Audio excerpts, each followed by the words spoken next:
Hey there, guys, and welcome back to the Travis and Damian podcast, episode 54. We are available on anchor.fm/Travis Damian podcast, along with Spotify, Apple Podcasts, Google Podcasts, and many more. If you guys would like to ask us any questions, you can leave a voice message at the anchor link or in the YouTube comments section.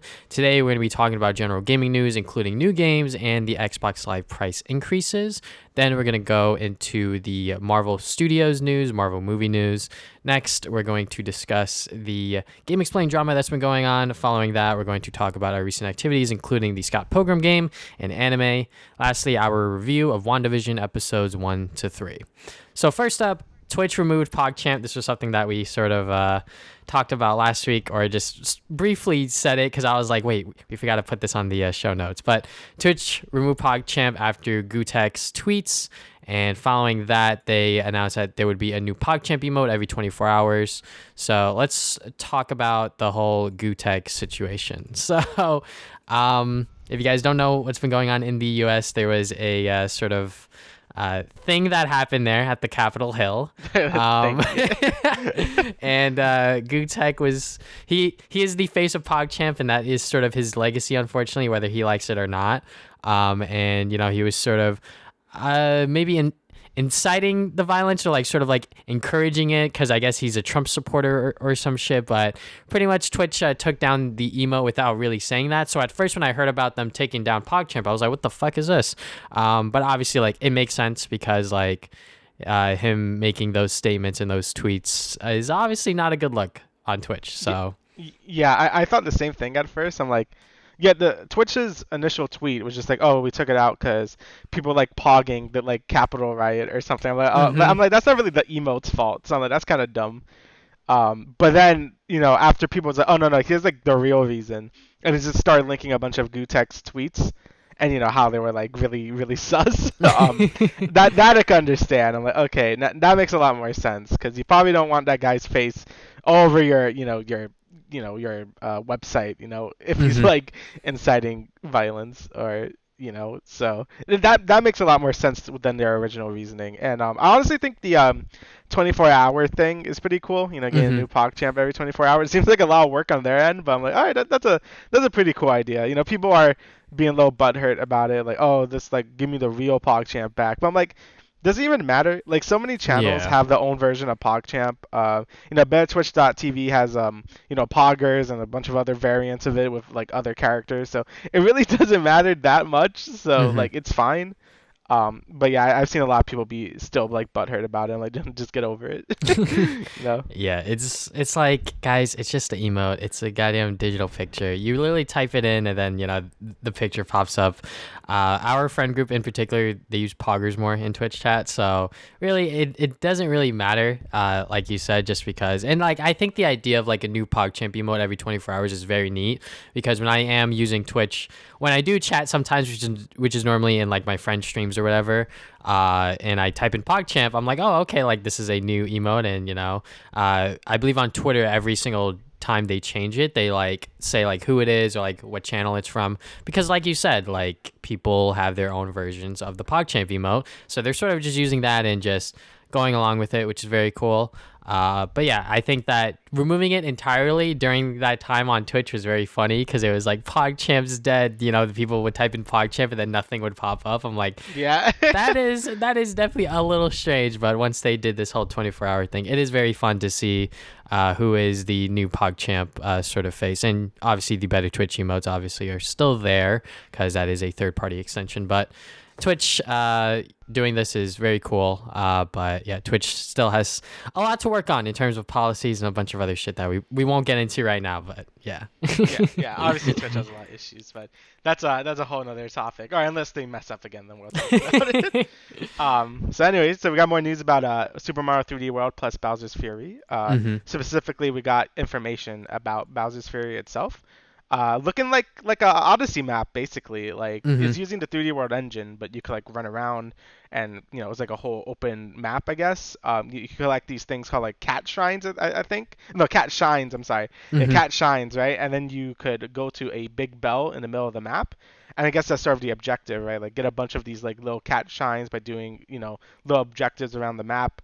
Then you could go to this big cat bell, and then activate it, and then I guess you have a giant like monster fight with like this giant Bowser, and you become like a Super Saiyan cat Mario. Yeah. It's very weird, but I'm really liking the look of it. It's gonna be interesting to see how to do sort of like Odyssey's gameplay with 3D World's sort of move set, since 3D World was more meant for not like more linear levels. It wasn't meant for like these big open levels. So I'm pretty interested to see how that will play out.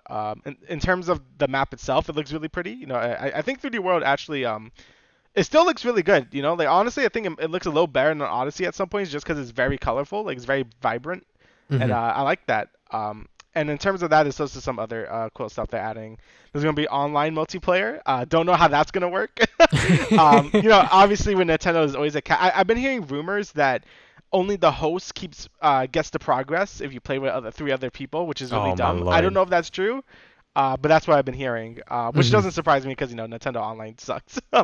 And there's also going to be like a photo mode as well that I think Odyssey also had that, so it makes sense it's going to be in this game. And you can actually use the Miiverse stickers. They're like sort of repurposing them, so you can actually use them in the photo mode, which I think is pretty smart. And yeah, I think it's coming out February something. I forgot when this was coming out. February 12th. Yep, February 12th. Yeah. So yeah, it looks really good. What do you think about this? Yeah, Super Mario 3D World plus Bowser's Fury.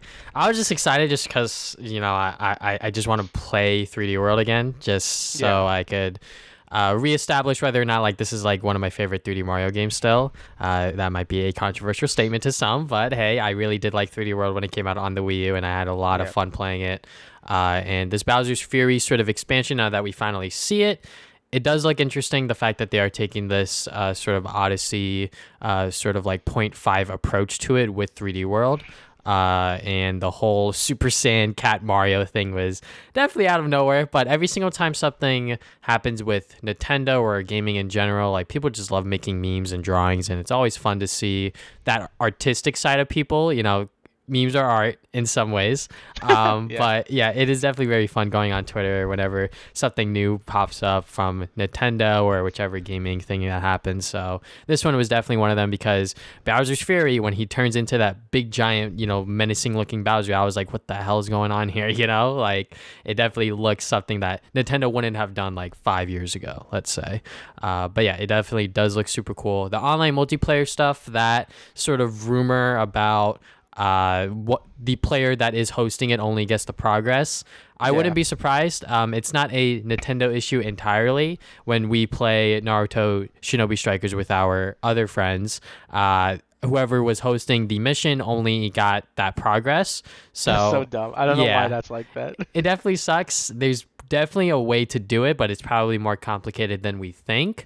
So Nintendo not doing it, not gonna be all that surprised. Nintendo does a lot of things that are weird and just sort of like, why are they doing this? But we're still going to buy their products and sort of, well, not like, I don't know what the word is, but, still be consumers of them, but still like disapprove of some of their actions, if you will.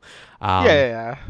But yeah, Super Mario 3D World plus Bowser's Fury, I'm still pretty excited for it, especially since this Bowser's Fury content does look, it is like kind of decent, probably like 3 hours if you probably, just try to get everything, but it probably could be less if you just want to go and beat Bowser as giant cat Super Saiyan Mario or whatever. So yeah, I don't expect this to be that long either, because usually they like bundle these things. I know they were doing that a lot with the remix of like Superstar Saga, like they had that like Bowser Jr. thing.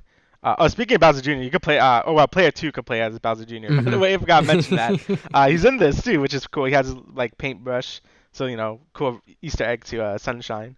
But yeah, I don't really expect this to be that long either. It's more like a little thing, I'm guessing. I don't like the trailer was saying, oh, it's like a whole new game. Like, don't buy into that. It's probably gonna be like 3 hours, which is fine. Like I don't expect it to be that long. I just hope it's a fun like level with a cool final boss to it. So that's all I'm really hoping for. Plus, I just want to play 3D World again. Like you said, I really like 3D World. So yeah. Yeah, definitely something to actually look forward to playing on my Switch, because I haven't touched that thing in a long time. But that's just me.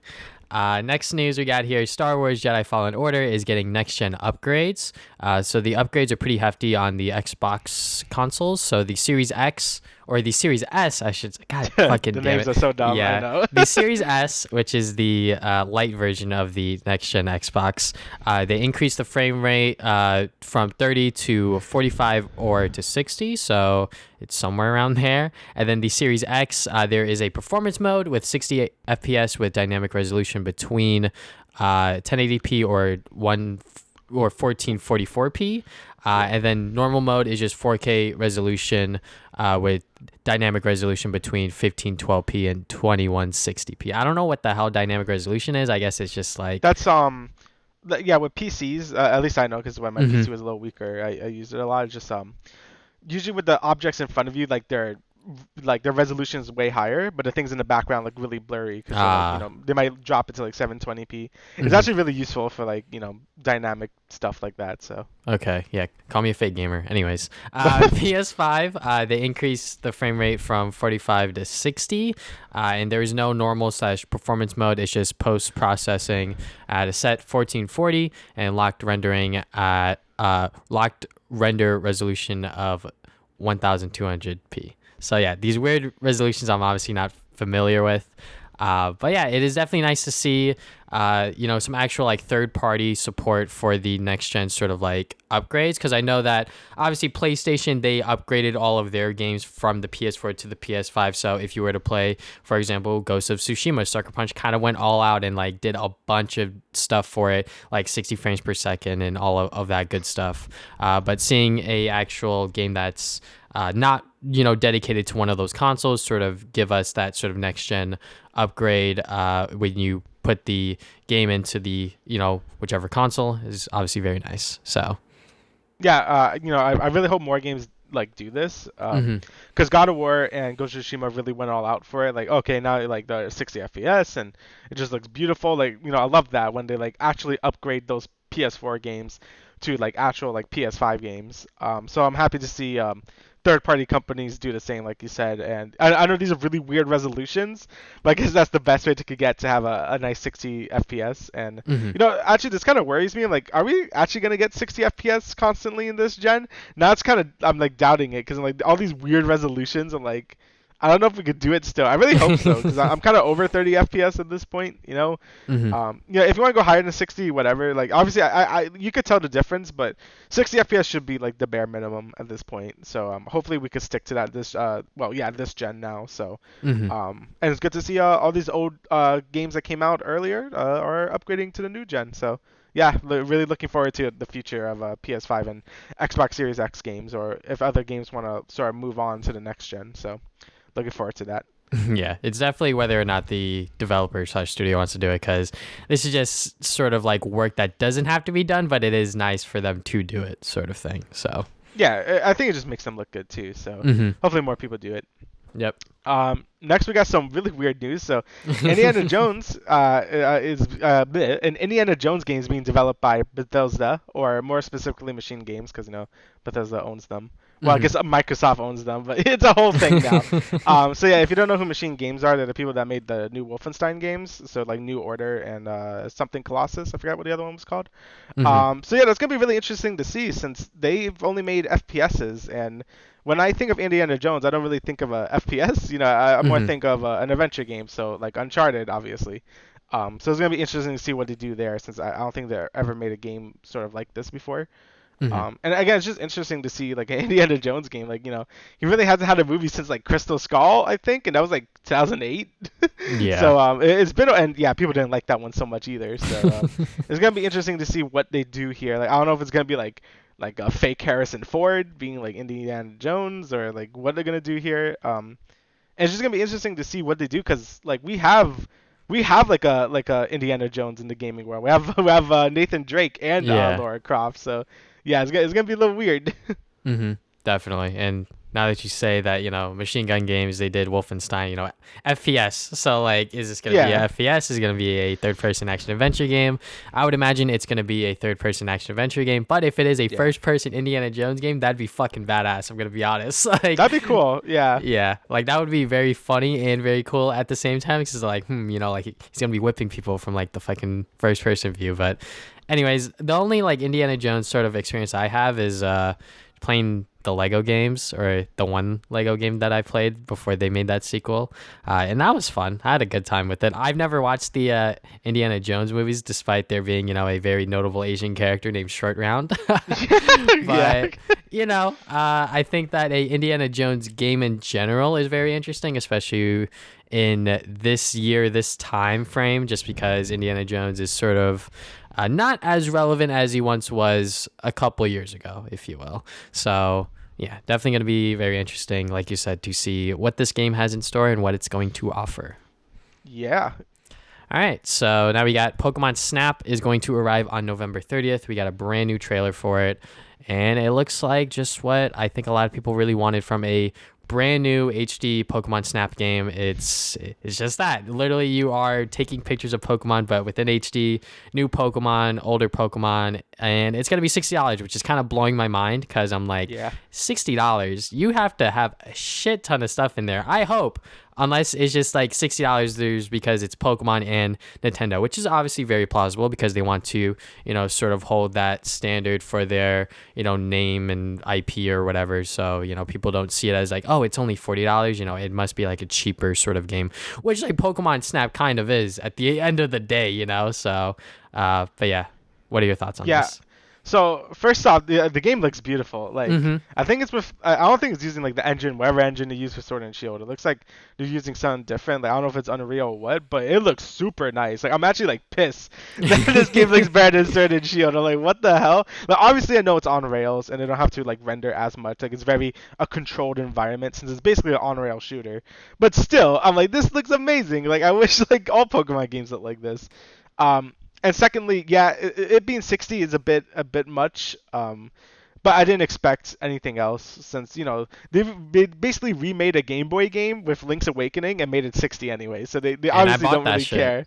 Yeah, and it's basically they really didn't add that much content to it. Like yeah, I actually have it too. I need to play it, but they didn't really add much. They added a dungeon maker and that's it. And people didn't even really like that mode too much. So yeah, I didn't really expect this game to be any cheaper, and it probably won't have as much content. It won't have as much content as you think it will have. Basically, I think it's gonna be like really short. I think it's gonna be like maybe 5 hours. If you want to do like everything, maybe 10. But I think that's about it. And I mean, I think they could do a lot more since, obviously there's more than one generation of Pokemon now than there was in the N64 game. So it could be very interesting to see what they could do with this and maybe have a bunch of maps, a bunch of different Pokemon from each gen. There's a lot you could do. Are they going to do it? I don't know. But it's going to be very interesting. And obviously people are going crazy about this. I have like zero nostalgia for Pokemon Snap since it was like a little before my time, obviously. Yeah. Because we grew up with like the GameCube, not N64.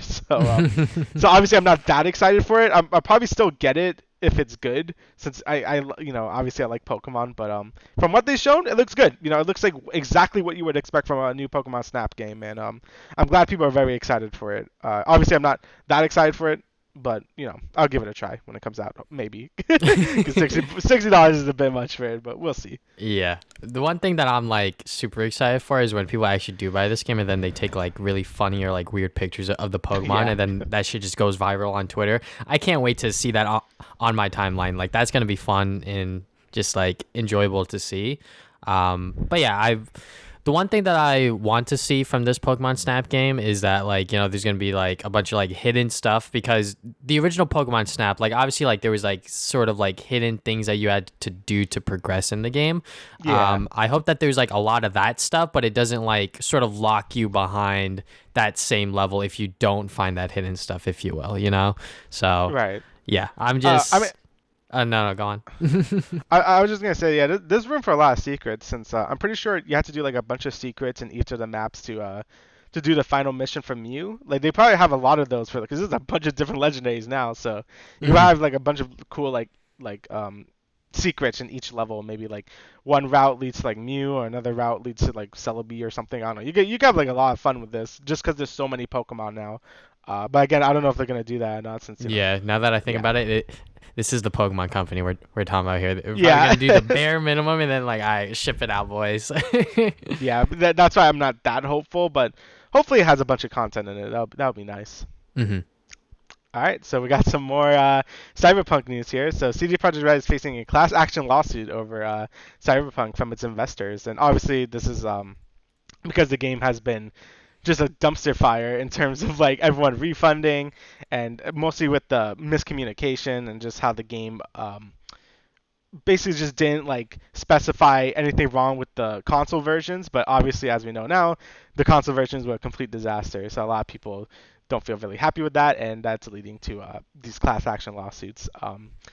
And yeah, I mean, earlier I think last week, or I think this week, I can't remember. The main guy from CD Projekt Red basically did an apology like video, like he did like a YouTube apology video, like we're sorry, and I don't know, people were eating it up, but I don't know, man, like the way the things they just said were just like oh we didn't know or anything like that, and then the Jason Schreier article came out and said no, all the developers knew this game wasn't gonna be ready until 2022, but you guys wanted to push it for 2020. So yeah, obviously a lot of this has been just a dumpster fire, like we've been talking about recently.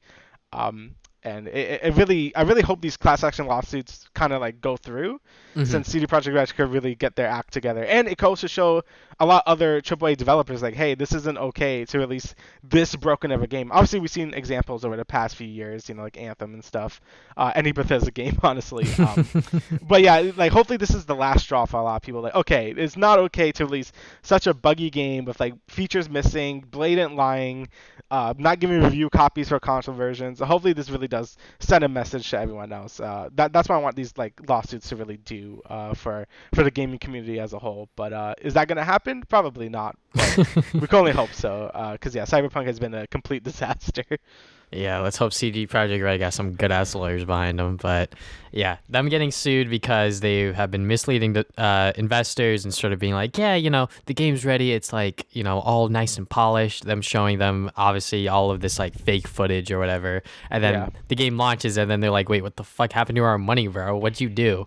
And yeah, it obviously sucks. And the one thing that I learned from like my community college days as a communications major is that, you know, like when you are sort of like in the presence of like the public or whatever, and like all of that stuff, and I think that, not to get like political here, but like your name and your like reputation of like who you are as a person matters a lot, which is why like I think me and a lot of people didn't fucking like Trump, because like this guy obviously is a fucking asshole, but there's still people out there that didn't give a shit about what he did in the past and what he has said behind closed doors, because they liked what he said when he was in front of people or whatever, which is like not okay, because what you do behind closed doors and in front of people is the same shit, you know? And I think that them sort of like hiding this shit behind the investors, the public, literally everyone, is obviously not a good thing.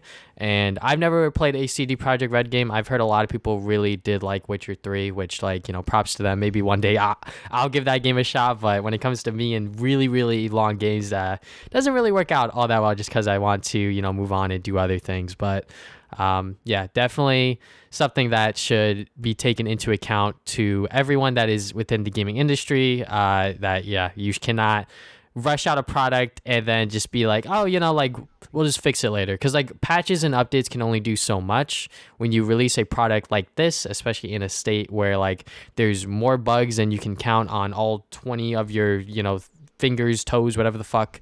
It is kind of crazy that, you know, that like they were even able to go and get away with this and still sell however millions of copies that we reported on last week. And I think that is a little ridiculous, but hey, you know, people that bought it, Damian bought it, our friend bought it.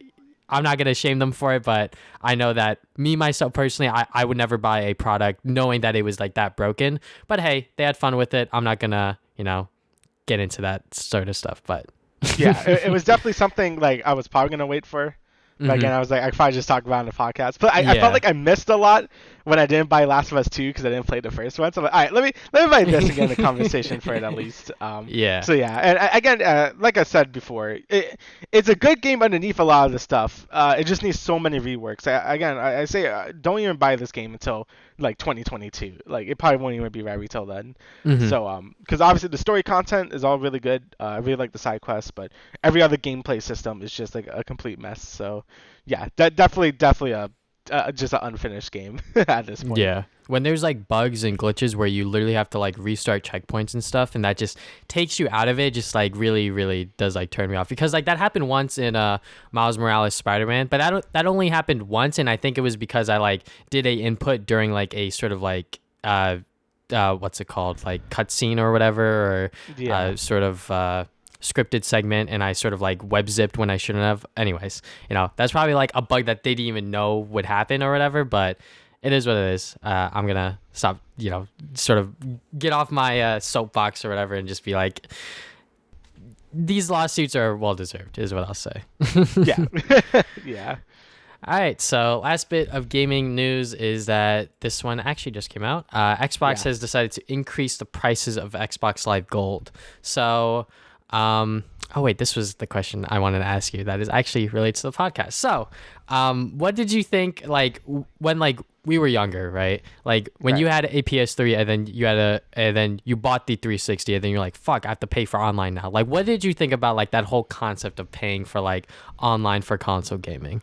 I've always thought it was stupid. Like, with Xbox Gold, I always thought it was really dumb, and it's kind of why I didn't really play a lot of. Like, obviously, my brother plays a lot of Xbox still, so I just used like his Gold, right? Because I think you could just use the same. Like, I just used his account, like it didn't matter, because we mostly shared the same console, so I didn't really care that much. But once PlayStation, PS3 was initially you didn't have to pay for online; you could just do whatever. So that's why I played like a crap ton of like Little Big Planet when I didn't have to pay for online. But I remember when Ratchet and Clank All for One came out. That's when they started doing PS Plus, where you had to pay for online. Because I remember they give you like it was back then when it wasn't even like fully like a thing. You had to like they give you like a code, right? It was like in the box. I still have it when I went back to play All for One. I'm like, oh yeah, that's when it started, and that's when I just did not care about console online anymore. Because I just think it's dumb to like pay for gold and they don't really give you anything. Obviously now with PS Plus, at least it gives you some things. Like, you get some games in the PS Plus collection and like a few free games every month. I think it's like 2 free games. So I bought PS Plus. And I'm like, why not at this point? I just get it on sale when it's on sale. But I think needing it to play online is dumb. That's basically my stance on it. I think if you offer some other things on the side and like online is free, that's fine. The Game Pass, I have no problem paying for Game Pass because I think that's a great deal. Gain all these games just for like a subscription fee. I think that's great. Paying for online, I think, is dumb though. So yeah, that's my stance on that. Yeah, I pretty much agree with you on that. Like when I was a Xbox kid back then, and I had to, buy it to play Call of Duty and shit like that, I was like, man, it's like $60 for a whole year. Like that's a full price of a game right there. Like that's fucking crazy. And now they just increased it. So now the 1 month it went from $9.99 to $10.99, which is not that big of a difference if you're only buying 1 month, which is. Obviously, for very few select people like myself, that would, if I were to play console online, it would probably be the 1 or the 3 month, which the 3 month they also increased from $24.99 to $29.99. And now I don't think there is a 1 year sort of price model anymore. I think they just switched it from 12 months to 6 months is now $60. So now that's literally $10 a month for that sort of bundle, which like there's no difference between the 3 month and the 6 month now. So like there's no reason to like bundle anymore. And like the only reason you would get the 1 month is if you know for a fact you're only playing for that 1 month sort of thing, which would be in the case for me if I wanted to play something like, I don't know, something online like the new Halo or some bullshit like that. If that were the case, but like now there's like no reason to sort of like buy these bundles unless you're like really committed onto the Xbox sort of like online thing. So yeah, it's just I don't get it. Like this should have like doubling the price for like if you want to get a year, now you have to get like 2 6 months. Like again, I don't even think you could do that anymore. And I don't know why. Like, I've been reading some things on Reddit. It's like, hey, well, they probably want to push Game Pass more. But like, why not just get rid of Xbox Live Gold then and just like bundle it with Game Pass and just make Game Pass a little more expensive, but not that expensive. Like this $60 just to play online for 6 months. Like that's awful. Like almost everything I've been reading, everyone hates this. I don't know why the dramatic increase in pricing. Like this is like a huge increase. Like I really don't like understand what they're doing here. Like I get the Game Pass push, but like I think there's the wrong way of going about it. Yeah, I definitely think that like when it came to Like Xbox, like every single time we talk about Xbox and Microsoft, like they are 100% like super like consumer friendly. And this move today was not consumer friendly at all. In like any way, like you try to twist it or whatever.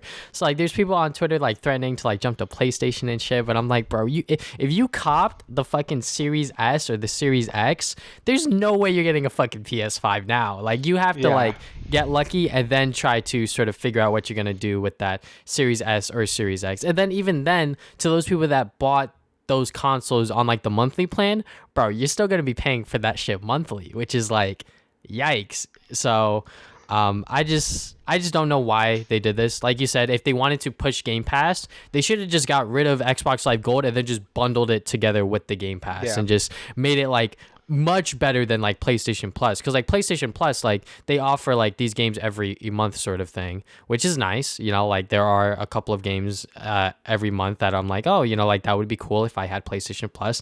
I might play that. But then again, if they offer so many free games, am I actually going to get around to playing it? No, which is why like the last time I subscribed to PlayStation Plus was like maybe 2 to 3 years ago to play like Xenoverse 2 for like 3 months when I got it on Black Friday or whatever, Right. So literally, I have not bought like a full year subscription of any console online thing other than Switch, because that's $20 for a year. Like there's no reason why you shouldn't get a year of Switch Online, And like Switch Online, like it's super bare bones, but like you're paying for what you get as well, because they do have like free like fucking NES and SNES games still, which is like, why are they still offering just these games? They should offer like newer games as well, but that's a whole other discussion. But yeah, I just think that like paying for online in general has always been dumb, especially when you're a kid and you have to ask your parents to be like, I need this to play online, but it's like they already pay for the fucking internet and I have to pay this as well. Like it definitely seems foreign for some parents, and like I would imagine like there's like hundreds of kids, if not thousands, that had to like explain this shit to their parents, including us. That was like, all right, like we have to buy this so we can play online with our friends, please. Again, like subscriptions are always really hard for your parents to like buy into. Like that's why I never played. Like I always wanted to play WoW as a kid, but I never had the courage to tell them like I need to pay $15 a month to play this game. So I can imagine it being like a huge like, oh damn, now you gotta pay like 60 for a month. Like no, not a month. Whoa, that'd be crazy. No, 60 for 6 months. Like that's crazy. And I'm hoping Sony doesn't like jump to this too. I mean, both of these companies have been like really trying to push like garbage. Like Sony with the $70 games, and now Microsoft with like online being 60 like for 6 months. Like it's crazy. Like I don't really like this direction. Mostly when we know gaming has been doing better than ever thanks to COVID, unfortunately. But gaming has been doing well. So like I don't know why they feel the need to like charge us so much now. And yeah, it's just kind of a mess, honestly. Yeah, and like the one thing that I heard, I believe this was Spawnwave's tweet, but I could be wrong. So I think he tweeted that like even if like PlayStation, there's like a rumor going around. I'm probably just gonna make this shit up, but anyways, there's a rumor going around that like PlayStation Plus might increase to $80 a year, but even then, like that's still cheaper than a fucking Microsoft 60 for 6 months, Right. So like, obviously like paying for online and like all of these subscriptions is why like I don't console game as much as I used to, because recently when I was at work, someone from high school that like I knew but like didn't like be like super duper friends with, he was like, do you play like Xbox or PlayStation? I was like, I'm mainly like PC. And obviously like that's true, because I don't want to fucking pay for like the 1 year subscription for either of them, and like even then, like if I were to play something online there, I would want to play it on PC where I could play with potentially you or my brother or whoever else within our friend group, because they all have PCs. Like a couple of our friends don't even have, a Xbox or PlayStation from the last generation. So yeah, it definitely is person to person, but yeah, definitely this whole increase in prices is going to screw over a lot of people, because I think that a majority of people that are like quote unquote gamers are console people. No, it is true. Like again, just to talk about Cyberpunk just for like a second, Mm-hmm. all the pre-orders, like almost like 70% of them were like console gamers. So it really shows how big console gaming still is. Obviously, like Mm-hmm. it's super entry level. Like it's like you buy the box, it plays the game. Like then you're Yeah. good, right? So obviously, I know PC gaming is being getting a lot bigger over time. Yeah. It's certainly something you shouldn't ignore anymore. But it still shows that console gaming is still a huge thing, and this price is gonna really hurt a lot of people. And again, it's why I also don't play any online games on consoles. I love my consoles and I play a bunch of single player games on them, but that's it. I don't play multiplayer games on them. I play now on my PC. So yeah, it's definitely gonna affect a lot of people. Not us personally, because again, we don't really play online on console. But yeah, I could see this being a huge bummer for a lot of people. Yeah. Rest in peace to the Xbox fans. They don't got games and now they gotta pay more for online. But Yeah, yeah, it really sucks to be an Xbox fan right now. I'm it's sorry. a joke, guys. It's a joke. But Is it well, though? we'll move on from there. I'll start off with the Marvel news that we got going on here. So first up is that Kevin Feige says some of these Spider-Man 3 rumors are true while some are fake, pretty much giving us a non-PR answer. The quote that I got from is, "The fun thing about online speculation when it comes to our stuff is how sometimes it couldn't be more off the mark and sometimes it's shockingly close, and that's held true for the last few years. We're saying which is which will take the fun out of all of it." So obviously, like, some people are trying to speculate like which ones he's trying to say is true or which ones are false. Obviously, once again, it's just a PR answer that he's just throwing out there, because if he says anything, like concrete, like comic book Twitter is going to go crazy and like people are just going to freak out about who's confirmed and who's not. I would imagine they are trying their best to set up the first reveal of anything related to Spider-Man 3 because they know how big this movie is. They know how much money they would make from it. So they're just trying, I would imagine, like behind the scenes for marketing, just trying to make sure that like the first trailer or like the first poster like is pretty much like what they want it to be, if you will. Right. I mean, yeah. Again, it's mostly oh, we don't know. You know what I mean? He obviously doesn't want to say much. Like, I mean, at this point, I think most of the leagues are probably true at this point. Maybe not some of the other stuff, but I don't know. I'm willing to bet that most of what we've known at this point is probably going to be true. Like I think the other Spider-Men are going to be in this movie at this point. I just feel it. Maybe it won't happen. Maybe it won't be as significant as a lot of people thought it was going to be. But I definitely think they might be in there some way or another. Yeah. If not, like, they're in the movie like fully, or they're like setting up for like Spider-Man for the Spider-Verse movie or whatever. Right. But yeah, it's definitely like it's going to be interesting. Wherever Spider-Man 3 is going to be very interesting. I don't know if we're going to see anything for it for a while, because did they say it was supposed to come out like this year? All right, so they were supposed to give us something at the end of last year, December 2020, but obviously like that didn't happen. Right. So yeah, I think they're just lying in wait and just trying to like make sure that whatever like gets done sort of thing. So obviously with the state of the world, everything is sort of up in the air and who the fuck knows. So All right, so we got some more news with Kevin Feige here on Black Panther 2 and Marvel's Netflix's sort of like universe of superhero stuff. So with Black Panther 2, they said they're not gonna have a CG Chadwick, and they're not gonna recast T'Challa either. Obviously that's probably out of respect and like just it'll be kind of weird, because he just recently passed away. And it probably just look really distasteful if they did that. They're probably gonna find some way in universe to explain why he isn't around. But yeah, I think it's probably the smart move. Yeah, 100%. Not to like have a CG because like or a recast. Yeah. Because like even if they did try to recast, who the fuck's gonna take that job? Like no one in Hollywood would, in their right minds, who still wants a career, want to sort of take on that sort of like I guess burden or load that because he unexpectedly passed away and people love Chadwick's portrayal of the character, and they really love him in that role, which is understandable, because going back to when he did initially pass late that night, I was like, damn, like what the fuck happened? Like that is kind of crazy. But yeah, them trying to sort of work around that and them trying to, I guess, explore more of Wakanda in Black Panther 2 makes sense. And they probably had a completely different plan for the movie, but unfortunate passing, but it is what it is. The whole Netflix stuff, he pretty much said, I've been at Marvel long enough to never say never about anything. So probably, yeah, probably alluding to Daredevil or Jessica Jones or Luke Cage or even Iron Fist, one of them popping up in one of the movies or TV shows. We'll talk about Daredevil a bit later. But I think that the Marvel Netflix stuff has been, I wouldn't say underrated, but sort of under the radar for most Marvel or Marvel movie watchers, just because it is within that Netflix sphere and it isn't sort of super duper. Because at first I think they wanted to like super duper tie it into the movies, but they were like, it does feel a little separated because they would reference the whole like New York thing a lot because that is where the Defenders are. Right.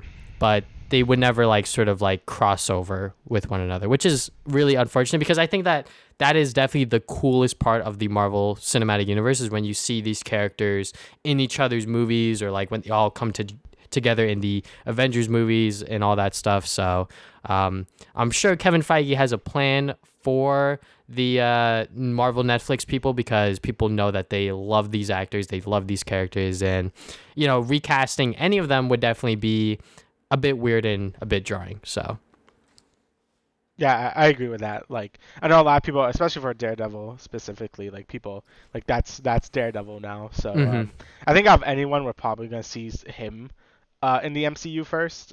You know, specifically with Spider-Man maybe. So yeah, I definitely think that's probably what he's alluding to. But it could also just be like a non-answer. But you yeah. know, I guess we'll see in time.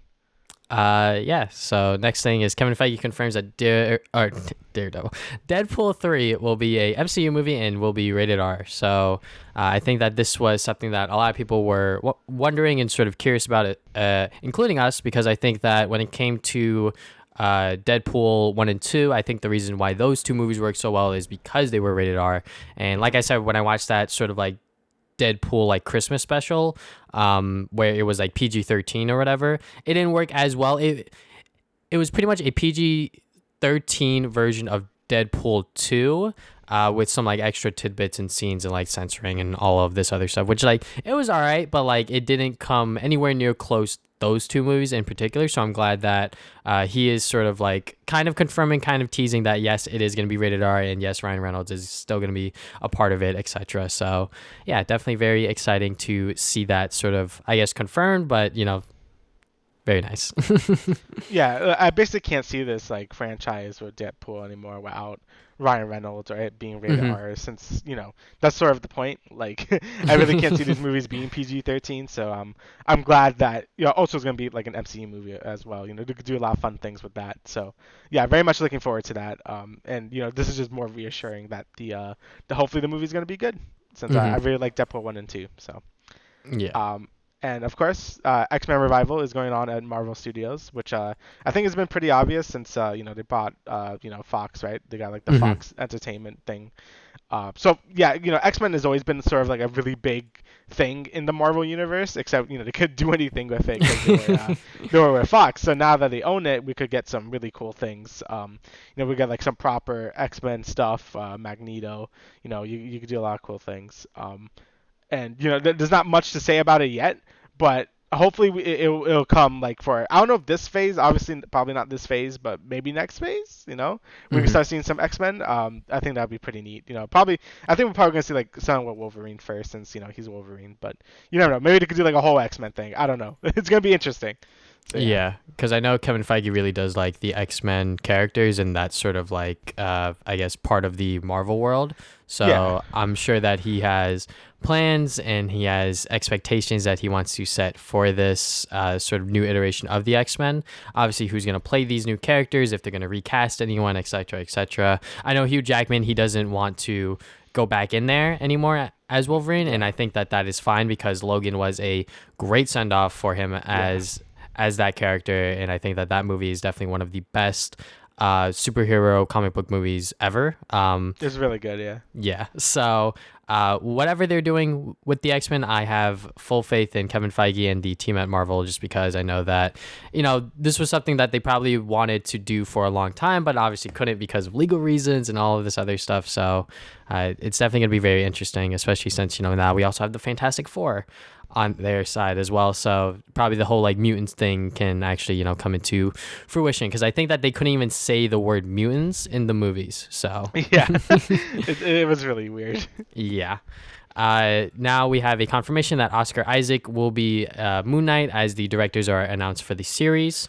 So yeah, I think that Oscar Isaac, I think that his relationship with Disney is very interesting, just because he has been very upfront, maybe not as much as John Boyega, about his, sort of relationship with Star Wars and all of that stuff that happened, because the new trilogy is definitely, or the Disney trilogy, as some people like to call it, is not the best. There are definitely a lot of flaws and a lot of holes with it, just because they didn't think everything through from the start. But I know that this is Marvel, this is something different, so I'm sure that Oscar Isaac is trying to, make sure that wherever Moon Knight goes, like, it doesn't sort of I guess lead the same path that sort of like Poe did, where like he had moments but like he also didn't, or whatever, like it was sort of like very wishy-washy with his character there, in my opinion anyways, when it came to Poe. So I'm sure that he's very interested in playing as Moon Knight, and that he is making sure that the same fate that he had with the Star Wars franchise doesn't happen with the Marvel one. Right, like, I mean, hopefully not, because he's gonna be like the main character. I hope. So hopefully he doesn't get shafted like he did in the sequel trilogy for Star Wars. Maybe this is Disney making up to him, like, all right, here, you could be Moon Knight. Obviously, as we've seen, like, John Boyega like just hates like Star Wars and Disney. Like, he's been very adamant about hating it. So yeah, they're probably not gonna do anything with him anytime soon. But I get it. I get why they would be mad at like certain things about the Star Wars sequel trilogy, since that it wasn't great, and they probably didn't treat a lot of those people right. So hopefully he gets a good shot here as Moon Knight. Maybe it could lead to something bigger for him in the MCU in general. So I guess we just gotta wait and see, because it's always exciting to see new heroes come up. And again, like with Moon Knight, like, not a lot of people know about Moon Knight. You probably heard of him, but like I don't know what his deal is either. So it's gonna be interesting to see how well he portrays the character. So I'm very excited about that. Yeah. And before we move on, I'm just gonna talk about John Boyega real quick, because there was a sort of thing on Twitter that was like trending, because people were like, bro, man, they really like shafted his character so much in Star Wars, because like if you like you obviously watched Force Awakens and saw that like his setup for his story, like he was a fucking stormtrooper or whatever, and like the way that like his character goes out with throughout the movies is like they don't fucking do anything with him, which is like obviously like very valid, and like I definitely agree with that, because I felt like that like he could have been like a very strong like sort of second main character to Rey, but they just decided to not do anything with that, which fucking sucks, because I think that it would have been super duper cool to have a sort of character that was a stormtrooper turned into let's say a Jedi sort of thing. But yeah, I mean, there was also like, I would be mad too, because they were setting up to be like the Jedi, right? And then like Rey's like, no, I'm the Jedi. So I can understand why he would probably be a little miffed about that.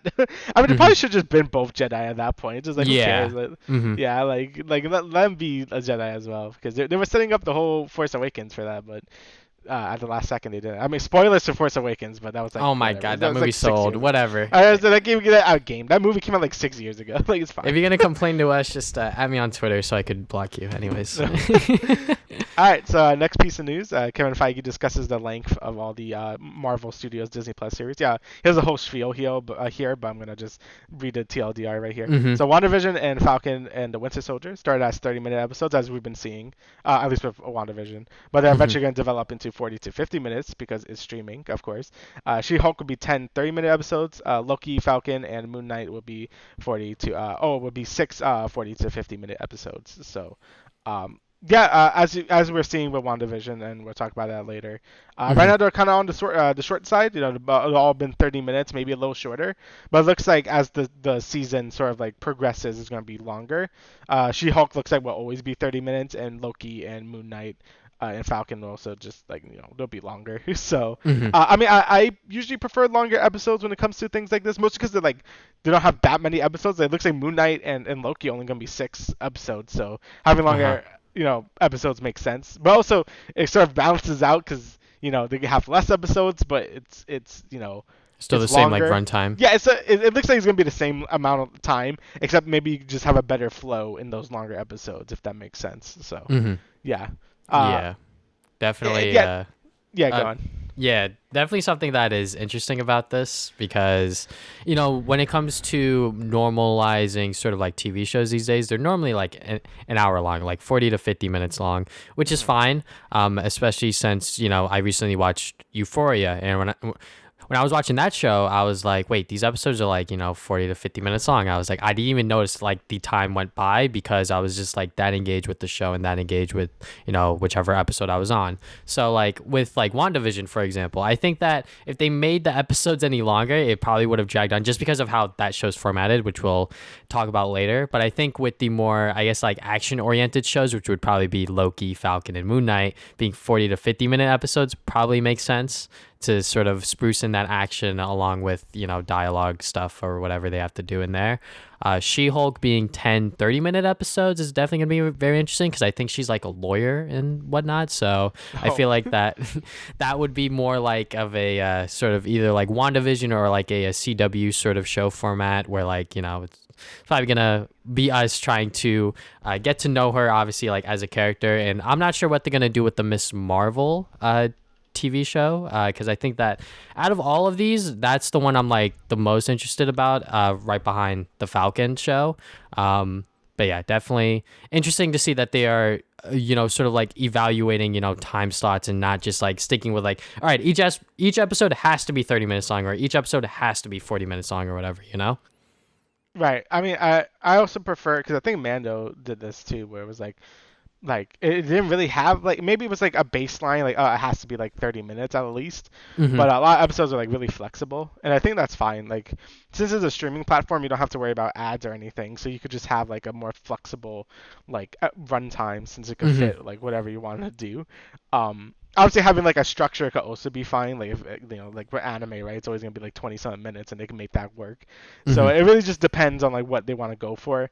But I think that flexible sort of like okay, it's gonna be like 40 to 50 minutes, or this is always gonna be 30. Like it's fine. But again, since it's streaming, they just have way more freedom to do whatever they want, so they really don't have to constrain themselves that much. So yeah, basically that's. I think it's fine how they're doing it. As long as the episodes don't drag out, or if the episodes don't feel like too short of content, I think it'll be fine.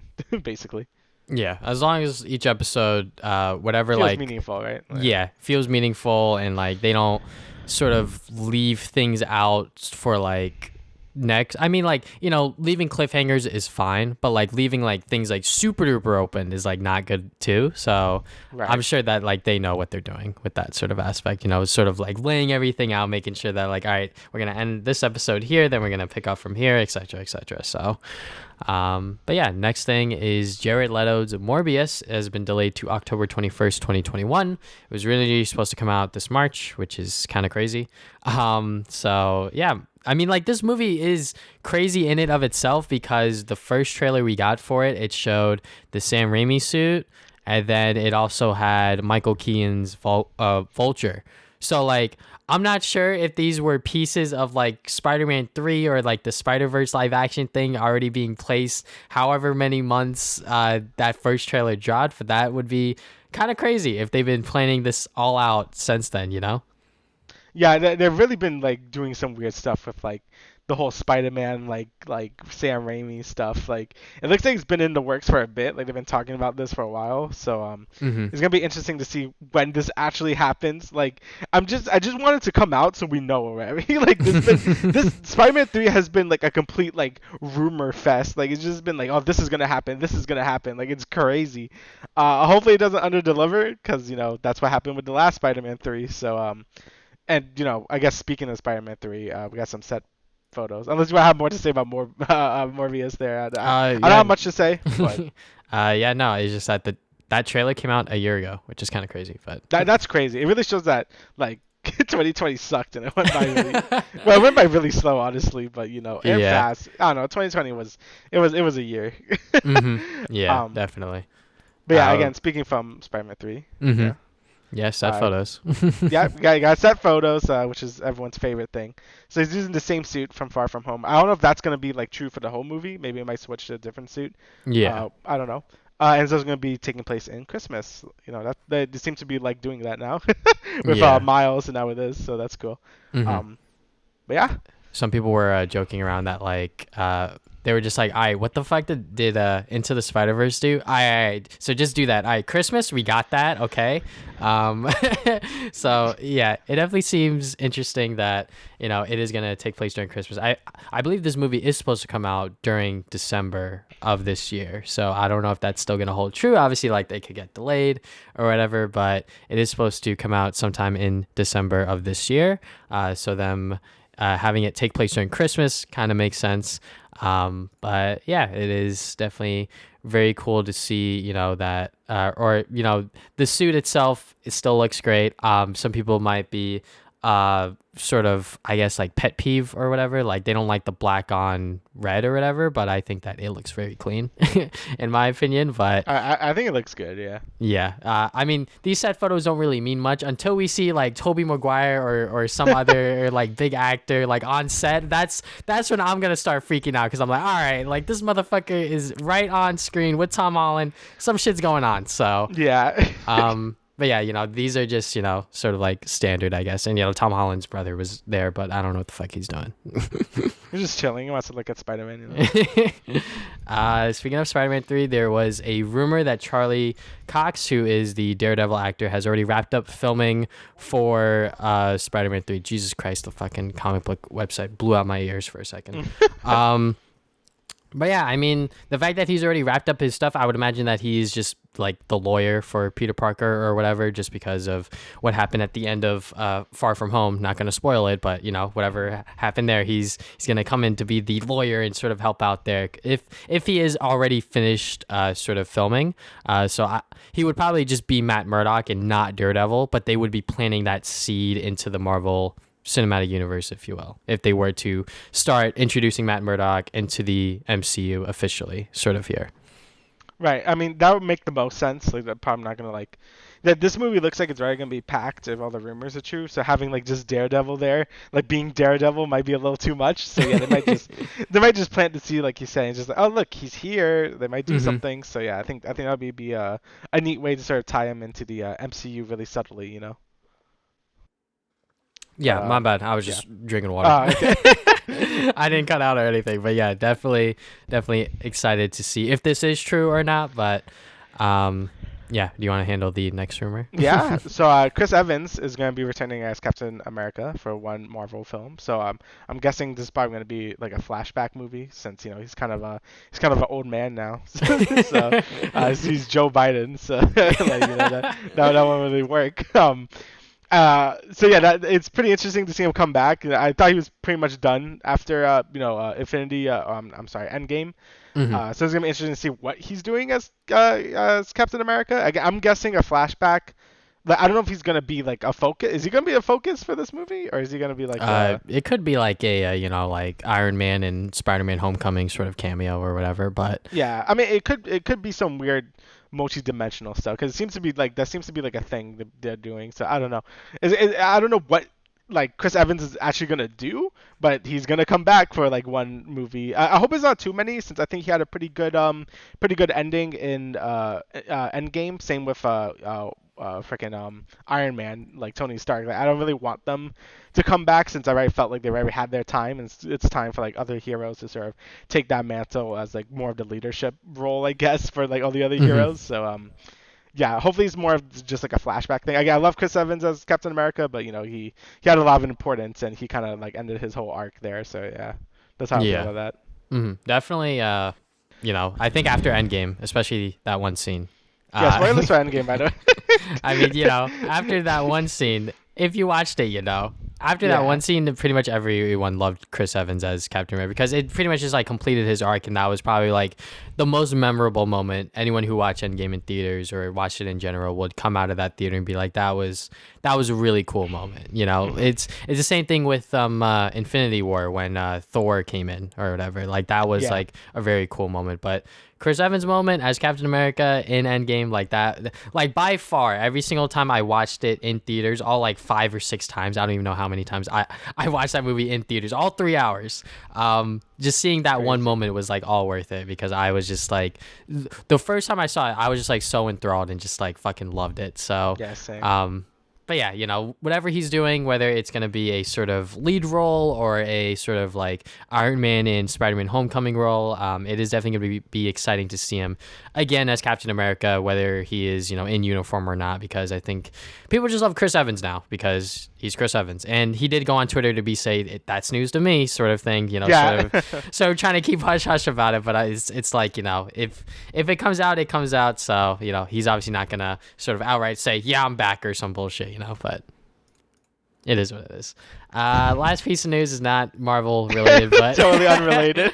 I actually put this like in between the Marvel stuff, and then and then as Damian was talking, I was like, oh shit, I should probably move this because it doesn't fit all that well. But anyways, the Sonic the Hedgehog 2020 movie is coming to Hulu on February 18th. So to anyone that bought Hulu like myself during that Black Friday deal where it was like $2 a month or whatever the hell it was, I think it was like 20 for the year. Now you can watch Sonic on Hulu come that date, which is very cool because I think that this movie did very well. I think that it was literally the most successful box office movie of 2020 last year just because of COVID. Yeah. So So funny. that is very, very funny or whatever. I'm not sure if it was the most successful box office movie in general, but I think it was the most successful among like superhero movies or whatever for 2020, which is very funny because I did see this in theaters and it was very fun. It was very Sonic the Hedgehog, just with like a different spin on it with like human characters or whatever. And, things work differently or whatever, which I'm not going to be like super anal about and be like, oh no, it's not like the games or whatever, because at the end of the day, this is a Sonic movie. It's dedicated or targeted towards kids. So it was still fun. I enjoyed it. And it's coming to Hulu to those that haven't watched it yet, which I highly recommend you do because it is very good. Yeah, I'm probably gonna actually like watch it now because with Spotify Premium with a student account, I think I have Hulu. So Mm-hmm. yeah, I'll probably just watch it like that. Yeah, because I never watched it. I heard it. It's fun. It's a fun movie. Nothing crazy, nothing like too horribly bad, but Mm-hmm. enough to like be a fun movie. So yeah, I'll probably end up watching it when it comes on February 18th. Well, I think that was like a full year since it came out too. So yeah. It did come out on February Yeah. 14th on Oh, it came Valentine's out Day. Valentine's Day. Yeah, it did come out Valentine's Day last year, which was very funny because I was like, yeah, this is what I'm doing on my Valentine's Day, hanging out with the boys, watching Sonic, the Hedgehog. yep, in theaters. But yeah, it's gonna hit Hulu on February 18th, which is very exciting. All right, so normally we don't talk about drama on here. I mean, we did talk about Tfue and FaZe and Pro Jared and all that stuff, but this is Game Explain. We need to talk about the offline TV stuff because that stuff was obviously very sensitive along with the Smash stuff. But I think that Right. this drama in particular is noteworthy to sort of cover because I think that it is worth discussing or whatever. Right. So Game Explain. So first, before I even talk about any of this, what was your sort of like relationship with Game Explain as like a viewer? Because like my relationship with them is obviously different from yours, so I just want to see what your perspective on Game Explain is. So So I actually did watch Game Explain quite a bit. Mhm. Mostly Derek and Ash, which again that would be important later, because they kind of moved to a different channel. So once they started leaving, I think everyone left like a few months ago. I kind of just stopped watching Game Explain because like I just didn't really care about any of the new people. Obviously, that's not really fair to say because I didn't have time to like sort of like grow or whatever. But, I actually really like Derek's reviews and like Ash's reviews as well, and I just like hearing their opinions on games, especially Derek. Like he was one of my favorite Game Explain people. Also John, because he did a lot of review stuff and a lot of the news coverage. But when they all left, I just felt like that was weird. They all left at the same time. I thought that was a little sus as well. I'm like, I don't know if that was in good terms or something happened, but I'm just like, okay, whatever. I guess they're all gone now. So Game Explain doesn't really have much to offer me anymore. So I kind of just stopped like watching their stuff.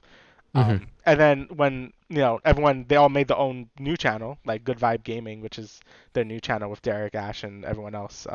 I subscribed to them. I would start watching, like, not every, because they upload a lot of like sort of like podcasty type things, like 3 times a week or something. So I'll watch Hmm. them occasionally. So then I actually heard this like before the news broke out, because I heard this in their sort of like Game of the Year podcast. I'm like, wait, what? GameXplain did what? I'm like, oh, but then it kind of made sense, and we'll go more into that real soon. But what was your experience with them? I mean, my first experience with them was I was playing Donkey Kong Country Returns on the Wii, and Yeah. I was like, "Fuck, I want to go and get these, like collectibles." So then I went on YouTube, looked it up, and Game Explain was obviously the fucking channel that like went through all that shit. And I was like, "All right, Yeah. cool, dope. I'll just watch this video, get what I need to get done, and dip." And back then I was like, yeah, you know what? I will subscribe to see like what Nintendo content that they're gonna release. And then after like a couple of months, I was like, fuck, they like spam upload every single time a new Nintendo game comes out. Yes, So then indeed. so then I just unsubscribed, and like I would like pop in every once in a while to like look at their reviews for like whichever game I was like super excited about, or whatever the case was. They were able to like get their hands on and sort of like give us like a first impression of it. So like I never like really got to know like who the Game Explain people were, other than Andre, which was like the, I guess, Yeah, the main guy. yeah, the main dude. So like when you say like Derek and like all of these other names, I kind of have an idea of who they are, but I'm not like super familiar with them. Right. But yeah, definitely with like within our friend group, we definitely meme on like the fucking like analyst videos that they do. Did you see Yeah. that shit there? Like, oh my Yeah, god, I think that's Mario. Like, They definitely pad those out way too much, and I'm like, okay, like you don't need a 40-minute video on like Mario Odyssey, like 2-minute trailer. You know what I mean? yeah, But and yeah, like those videos in general, like I never watch those because I'm just like yeah, super me duper neither. analyzing like trailers and stuff like that just isn't like appealing to me. And like having someone like explain like what this is and like what this means, I'm just like, I don't really care. But that's just me. Like, no offense to anyone that did watch that sort of content. But yeah, definitely like my relationship with Game Explain was that I knew who they were, but like I just didn't watch their stuff because I was just like, they just didn't really appeal to me, for me personally. I Right. either because I didn't watch it, or because they just spam upload or whatever the fuck. So what is the drama? Let's just go and get into that. So they are being accused of overworking and underpaying staff. So I'm just gonna take some quotes from the Game Industry Biz article that I got here. So on January 2nd episode of their Today's News podcast, which is the Good Vibes Gaming, Bolin recalled having to play through last year's Final Fantasy VII Remake when Square Enix sent the review code just 2 days before the embargo lifted. I don't think I've ever suffocated. I don't think I've ever suffered more to make a video than I did for this game, said Bowling, adding that his wife encouraged him to leave Game Explain as soon as possible when it was over, to which Bolin realized the channel's working practices were not defensible. Bowling, who was contributing to Game Explain while also working a full-time job elsewhere, was reportedly paid $550 a month regardless of how long he spent on the videos. In case of the Final Fantasy VII Remake review, a post from his wife claims his work payout was $1 to $2 an hour. So Yeah. obviously if like you get a RPG 2 days before the fucking embargo, there's no fucking way you're getting that shit done. Like, no way. Like a JRPG 2 days before the embargo lifts, you would literally have to kill yourself to like get that shit done, along with the help of other people to like edit the video or whatever the case is, So I don't know why like Andre didn't like step in or like say anything, because I guess he just like didn't care. Is like what my understanding is after reading like his statements or whatever. Just because like, if like, all right, so let's say like, your boss gives you something that it can be done within like a week, but he says you got to get this shit done in 2 days. There's no fucking way you're gonna walk out of that room and be like, okay, boss, I got it. Like, no way, right? Right. Yeah. It's this definitely is like two's at fault here. Like Square obviously is at fault for giving away review codes for like a JRPG 2 days before it happened, like before you had to like before the embargo lifted. And it's also Andre's fault for not being like defending like, hey, it's okay to delay the review. You could wait like an extra week. We won't get as many viewers, but it's like whatever. But obviously he didn't really care about that. He wanted the views because who's gonna watch a review a week later? Like people want the reviews as soon as the embargo lifts. So yeah, he was also kind of at fault here. And yeah, it just like it also just detracts your enjoyment from the game. I actually listened to this podcast, and he's Steve is his first name. Steve said when he was reviewing this game, like he had to ask Derek to look over his notes because it was just a bunch of like gibberish because he was like like working all those 2 days to get this whole game like review script done, and it's not fair for the game or the reviewer to like have them work on this review in like 2 days because you can't really make a comprehensive review, especially for like such a large game like Final Fantasy VII Remake. You know what I mean? So yeah, it was definitely just a crappy situation for everyone involved, but definitely the blame kind of lays on Square and on Andre for not really like Square for not sending review codes out earlier, and Andre for not like stepping in and being like, hey, you could here's an extra few days to like work on this review. So yeah, that's sort of where that sort of like my stance on that. And when it comes to like embargoes lifting, like you don't have to like drop it as soon as the embargo lifts. Like there have been like I don't watch Angry Joe anymore because he said and has done some things that are kind of weird or whatever, and I don't have full context to like what he's done. But just like hearing stuff about that, I'm just like I don't even like want to like associate myself with it. Anyways, when like embargoes lift for games for him, like he obviously like takes the fucking time to like make the review and sort of like take his time with the game. When I would watch him back then, like when every fucking game outlet like IGN, GameSpot would be dropping their reviews, Angry Joe would like drop his like a week or two later or even longer, and he would still get the views that he would get back then. And when it comes to something like this, like you said, when you're like rushing a game to like get a video out, your enjoyment of it definitely diminishes, which is like a prime example for me personally, when it comes to my sort of like, I guess, amateur side of like doing YouTube and just like making game reviews and all that stuff, is God of War on the PS4. When I was playing that game, I was sort of just like rushing through it just so I could like talk about it. But like I really shouldn't have done that because that really like diminished my enjoyment of the game, and I probably would have enjoyed it a lot more if I just like took my time with it and like actually like took the game in for what it was. Which is why like later this year I actually plan on revisiting that game, hopefully giving myself enough time to like actually re-talk about it and sort of like try to go in there with a blank slate and not like rush myself into it again. Yeah, that game is so good. Yeah, I really liked it. A lot of people love that game, and when I said that like it wasn't even within like my top 5 like PS4 games, like a lot of people obviously got upset, which is understandable because like people love that game and it deserves the accolades that it has gotten, and fuck it goddamn won Game of the Year when it came out, right? So it won over Red Dead. Yeah, it obviously is like a super duper good game, but like I just like rushed through it and just like didn't fully experience what the game actually was. So yeah, and like the fucking pay, like $5.50 a month. Are you serious, dog? Like you're all right. So having the excuse of like, oh, but you're just playing games for a living, like bitch, motherfucker. Like he has this sort of like Derek, right? Or Bowling or whatever. Like Steve, these guys, yeah. These guys, they have their own audience on GameXplain. People watch their reviews for them because they've been on GameXplain for so long, right? That's my understanding. Yeah. So people watch them for them, not for the actual game. So the fact that Andre didn't like notice that, or like even like take into like consideration that like, oh, like so like when Derek reviews a game, it gets this many views, and then when Bowling reviews a game, it gets this many views. So when you have one of your guys who is probably one of the faces of GameXplain, along with yourself as like the owner, and being like, oh shit, like we just got the code, like fuck, like you're not gonna give them more time or even fucking more $1 to $2 an hour? Are you shitting me? Like that is like not even like my fucking retail job. I get more than $5.50 a month across 2 paychecks. So yeah. like I was gonna say I'm a janitor and I get more like I'm a custodial. Yeah, and like the hours that I'm working are not even close to the amount of hours he probably put in just to play Final Fantasy VII and then review it and like talk about it and like have all of his thoughts in there and shit like that. Like, oh my god, like he should be paid maybe triple this amount. I'm gonna be honest, because Yeah. like when you talk about a RPG, especially something like this, like long games in general, like you want to get as much as you want on paper and on your notes as possible, and try to not like miss details.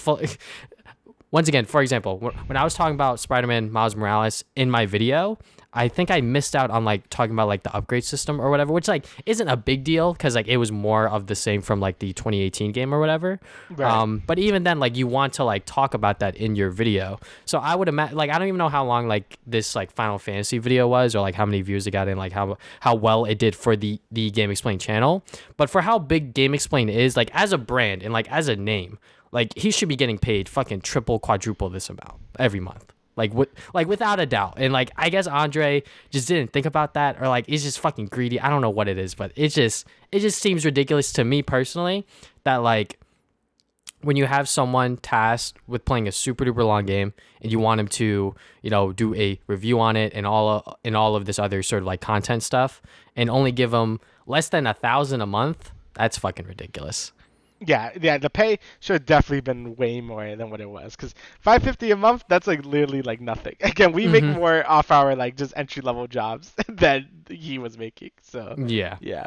Obviously, like, he is playing a game, but then again, like that's still like a job, and he's still like working. Cause like I would imagine that like maybe if he wanted to play Final Fantasy VII, then like even that, fuck this argument. Whatever. I just started talking about fuck this. Anyways, it's still a job. That's the end of the day here. And like we're gonna get into Andre's response. Do you have anything to add to this sort of like, I guess, a little like podcast segment that they had? No, that was about it. It didn't really like want to linger too much. It just kind of exploded when people heard about it, and then they really went into it. But yeah, it was basically just that was just like really like just working like 2 days straight on this review that that they had to put out just because of the embargo lifted. So yeah, it just was kind of a garbage situation for everyone involved.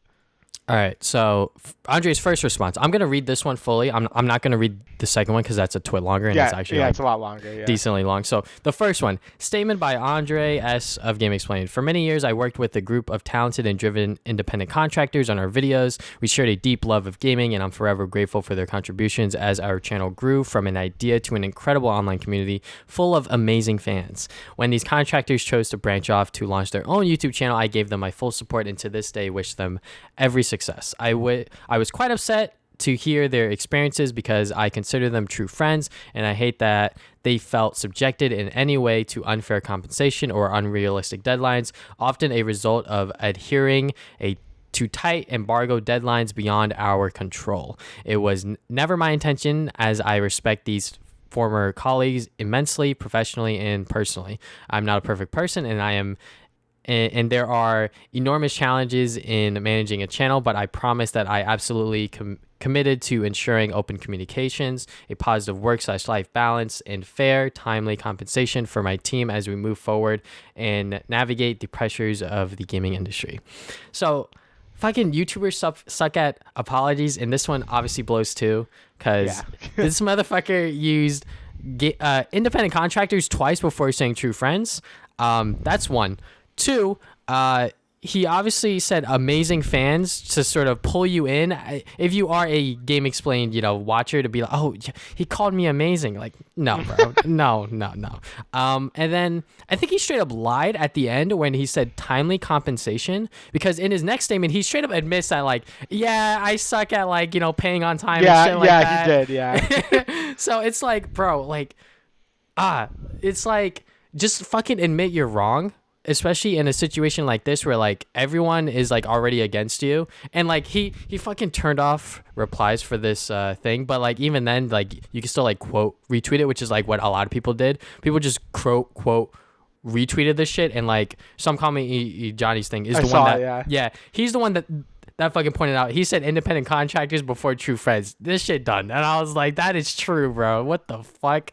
So yeah, that's just It just shows that, like, yeah, it was more of like a business thing than like a friend thing. Even though he tries to fix that in his follow-up like tweet longer, saying like, oh no, they were like my friends and I feel betrayed or whatever. But I'm like, well, you should have gave them more money, and you should have like paid them on time. Like I think those are the two issues that they were really having, and it makes sense that basically like every GameXplain member left, and he had to get a bunch of new people.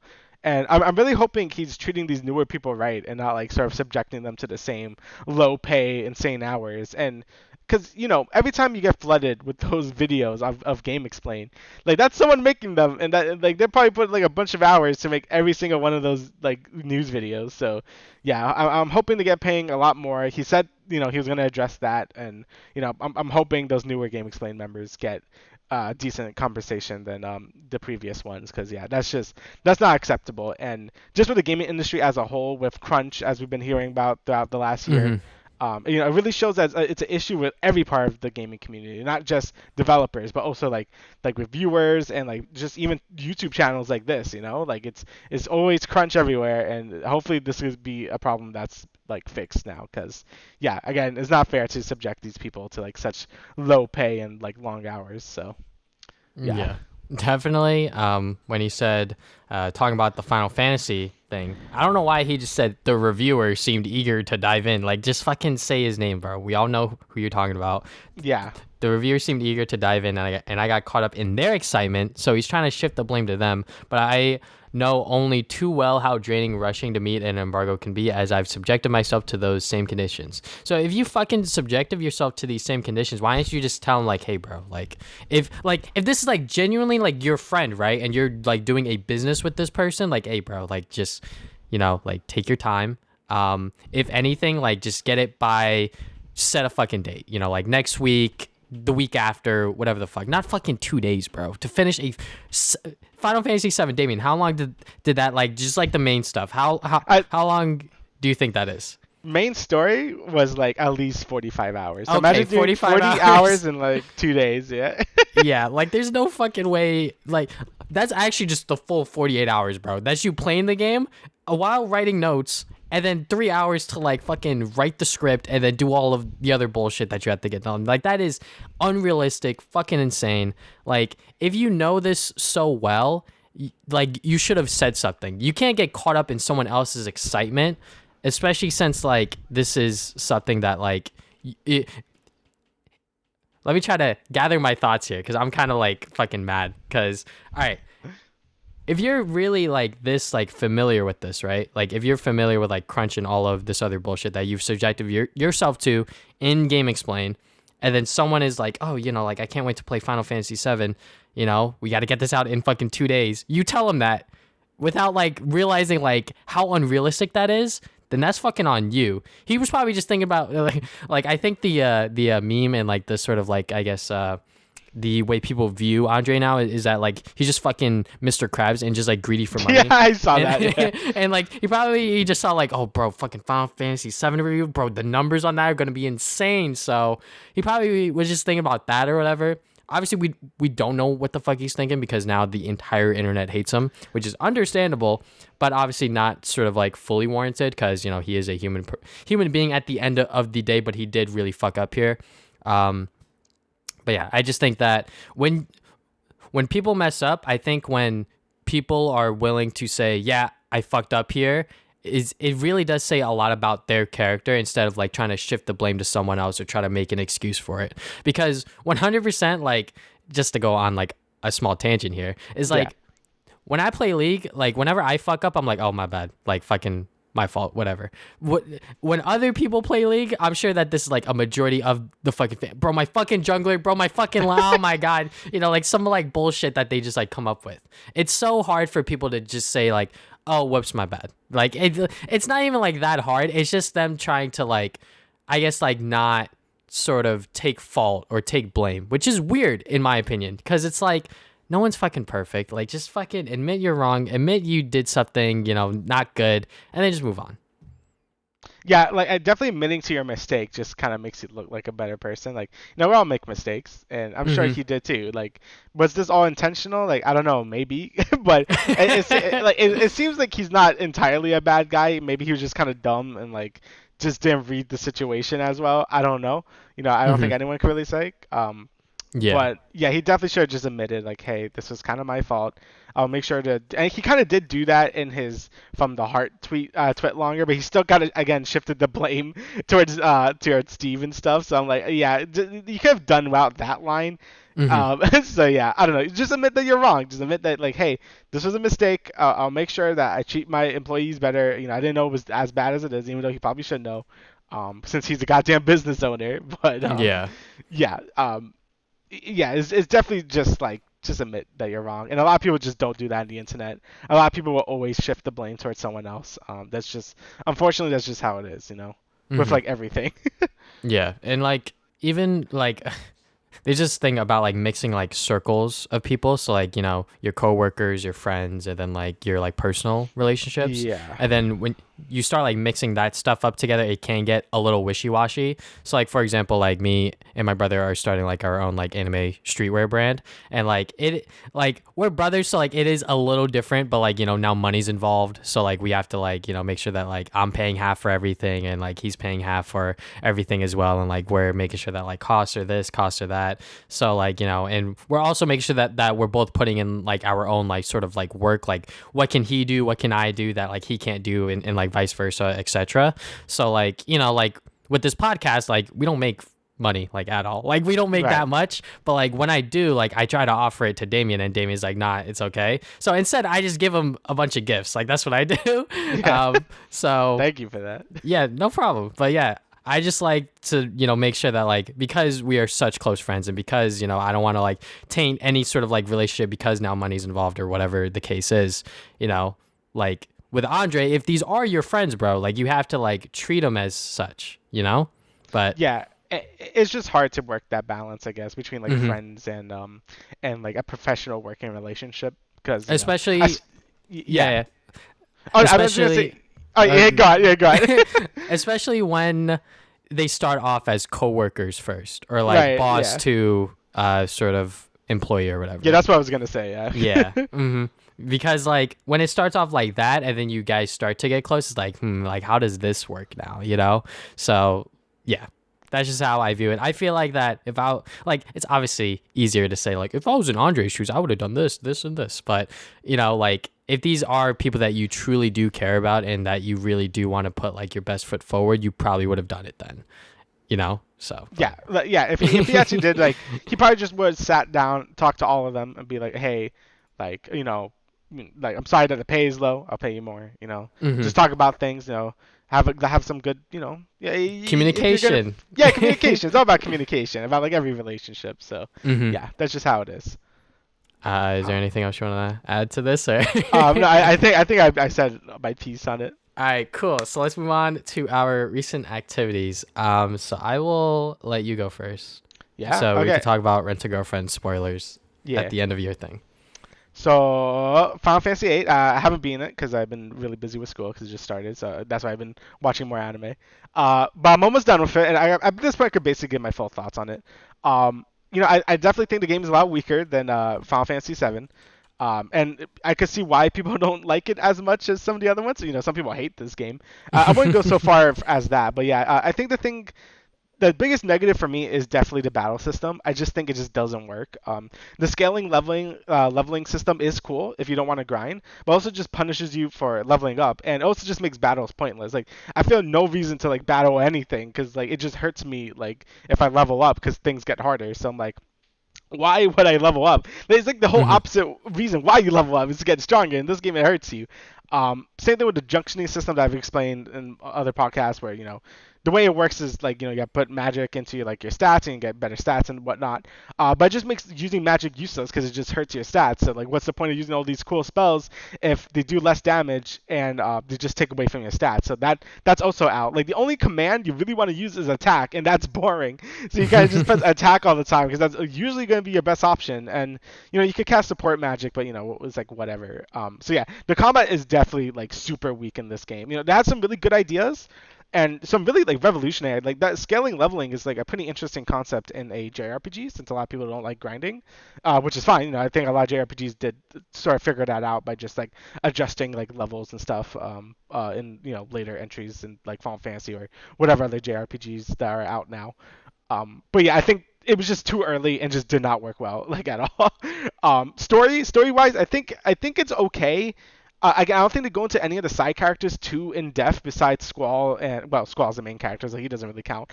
And Riona, which is like the main love interest. Like those are the only two that really matter. The rest are kind of just there. Like they don't really have anything to do with the main story. And in seven, like I mentioned before, each of them had their own side quest. They could really get to know each party member better. In this game, you don't really have that. It kind of just exists, and that's kind of lame, if I'm going to be honest.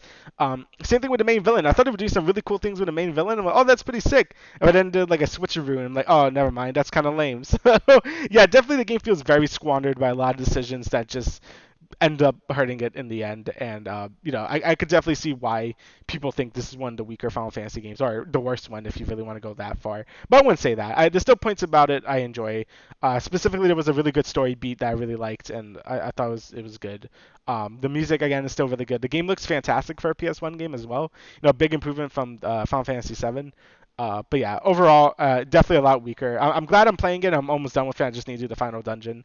But yeah, definitely a lot weaker than 7. But I am looking forward to getting into Final Fantasy 9 because I know that's a lot of people's favorites as well. So yeah, kind of happy to be over with it soon though. And for Scott Pilgrim, I guess we go so just talk about it. Yeah. Well, I don't know if you. Yeah, okay. So the game came out, right? So, well, it came out again. So I bought the limited edition run on for the PS4. So I ended up buying it digitally on Switch just so I could play it right now. Yeah. And yeah, the game's still as good as it was. Like me playing it again, I'm like, yeah, this game is fantastic. So obviously it's like River City Ransom, where you could like level up your stats by like eating food, and it's a beat 'em up as you would expect. And yeah, I mean, there's not much to go off on. It's a beat 'em up. If you played a beat 'em up, you played this game. But the thing that makes it great is like the music is fantastic. Obviously, the pixel art. I forgot how good the pixel art was. It's just really good. All the boss encounters are really fun. It just feels great to like punch things and like do all these combos and stuff. And yeah, the game's just as good as I remember it being. Yeah. I don't know if you have anything to say about the game also. Yeah, it's really fun. I definitely all right, so people are probably gonna say I'm trolling, but I bought both of the sort of like $60 versions on limited run for the PS4 and Switch. But I bought it digitally on the PS4 because I was like, well, I already got my PS4 hooked up to my Elgato here, so I was just like, well, I don't want to set up my Switch or whatever. So, but maybe one day I'll buy it on the Switch again. But anyways, yeah. I forgot like how much grindy the game is, which could be like a negative for some people because you have to like get like $500 something to like get rid of Scott's fees. So then you could buy 1-ups, stat increases, XP, all of that stuff. So like you could have like your journey going through the 7 evil X's to be easier. So yeah, like I forgot that aspect because I was like playing through like the first like 3 levels like over and over again. I was like, fuck, what did I do? Oh, it's the fucking fees. God damn it. So, but yeah, like the gameplay is still like nevertheless like super duper fun doing combos. The music, oh my god. So when I was playing this game, I was just listening to like the Trash Taste podcast or whichever other podcast, the Black Hokage's Hokage Thoughts podcast. And then like when those would end, I would forget to like start up another episode or just like listen to like my normal music because like I was like that like into the Scott Pilgrim soundtrack because it is really good, guys. It is really good sort of like chiptune retro style music. It's very good, yeah. Yeah, and obviously the sprite work. Oh, did you have something to say? Or? Oh no, I was just gonna say yeah, the music's very good. That's all I wanted to say. I'm so happy it didn't get cut because there's a lot of rumors saying like, oh, the band Gucci or whatever they call it. I forgot what they call it. I think that's how you say the name. There were kind of the reasons why this game wasn't coming out, but it wasn't. It was more like Universal being like a d-hole about it. So yeah. So I'm so happy the music is here. If the music was gutted from this, I would be so sad. But yeah, go on. Definitely that. But yeah, I haven't tried any other like character or like the online play yet or like multiplayer. But yeah, playing this game solo is very fun. I think it's only like $16 after tax or whatever. So like it is a pretty cheap game that you can get that is from the past, but it's still good within the year 2021. So. Yeah. Yeah, the game definitely aged well. Again, the grinding is a bit of an issue. You do have to grind kind of a bit because the game Hmm. is pretty hard if you don't like grind a bit. Yeah, like I was so surprised when I was like, all right, because I was playing on like the second Difficulty. difficulty. Yeah, and then I was like, fuck, man, I'm getting my ass kicked. So then I switched it to the first, and I was like, fuck, this is no difference. And I was like, wait, I have to like level up and like do all of this other stuff that I forgot that I did in the original playthrough because it was just so many years ago, you know. So, Yeah. but yeah, it's still like a super fun game, and I think that once you get past the grinding stuff, you'll have so much fun just like blazing through enemies and just playing a beat 'em up. So. Yeah, it's still one of my favorite beat 'em ups, and I'm happy I get to have the game again. um, but yeah, so now we have some anime here. So Attack on Titan. So I watched all of it. I'm all caught up now finally. Hmm.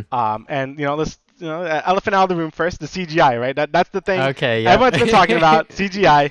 So yeah, it's not great, right? CGI Okay, wait, is wait, never. hold on, hold on. Okay. We're not gonna do spoilers. We're gonna Yeah, like try to yeah. try to save people from that. But go on. Yeah, I'm not gonna go into spoilers. The CGI is in the first episode also, so Hmm. and you're probably gonna hear everyone like that's the thing everyone complains about. Yeah, I'm not gonna get into spoilers. Hmm. But yeah, the CGI. I don't think it's great. Obviously, do I think it's the worst CGI ever? Probably not. I mean, like it's alright. But would I rather have 2D Titans? Yes, of course I would. Hmm. Apparently, I was reading more into this. Apparently, it was like it was like rushed. Like they really want to get this out before the manga ended, I think. So they're like, okay, just outsource the Titan animation scenes to like someone else and let them CGI it because like we can't animate it in time. And it's a shame too because I honestly think the show still looks super good. Like all the Hmm. 2D animated scenes look really good. It's just again the Titans, which is kind of like the point of Attack on Titan, is that you would hope that it would look really good, but they just look okay. So yeah, I could definitely see why people are angry about that. But besides that, the show is still really good. Damn it! Like I'm still loving the crap out of it. It's so good. Like Yeah. all the moments, all the things. This is the only show where I've rewatched so many scenes of past seasons because I'm like that connected to this. Like how did this man do it? And it's kind of Hmm. why I love this series so much. And yeah, I just been enjoying it so much still. I love the focus. Like each season just feels so different, and this one's no exception. I won't get into it why it's like different, but it's pretty Hmm. obvious if you've seen some of the art about it. But yeah, overall, I still think I'm still loving it. I love the direction it's going.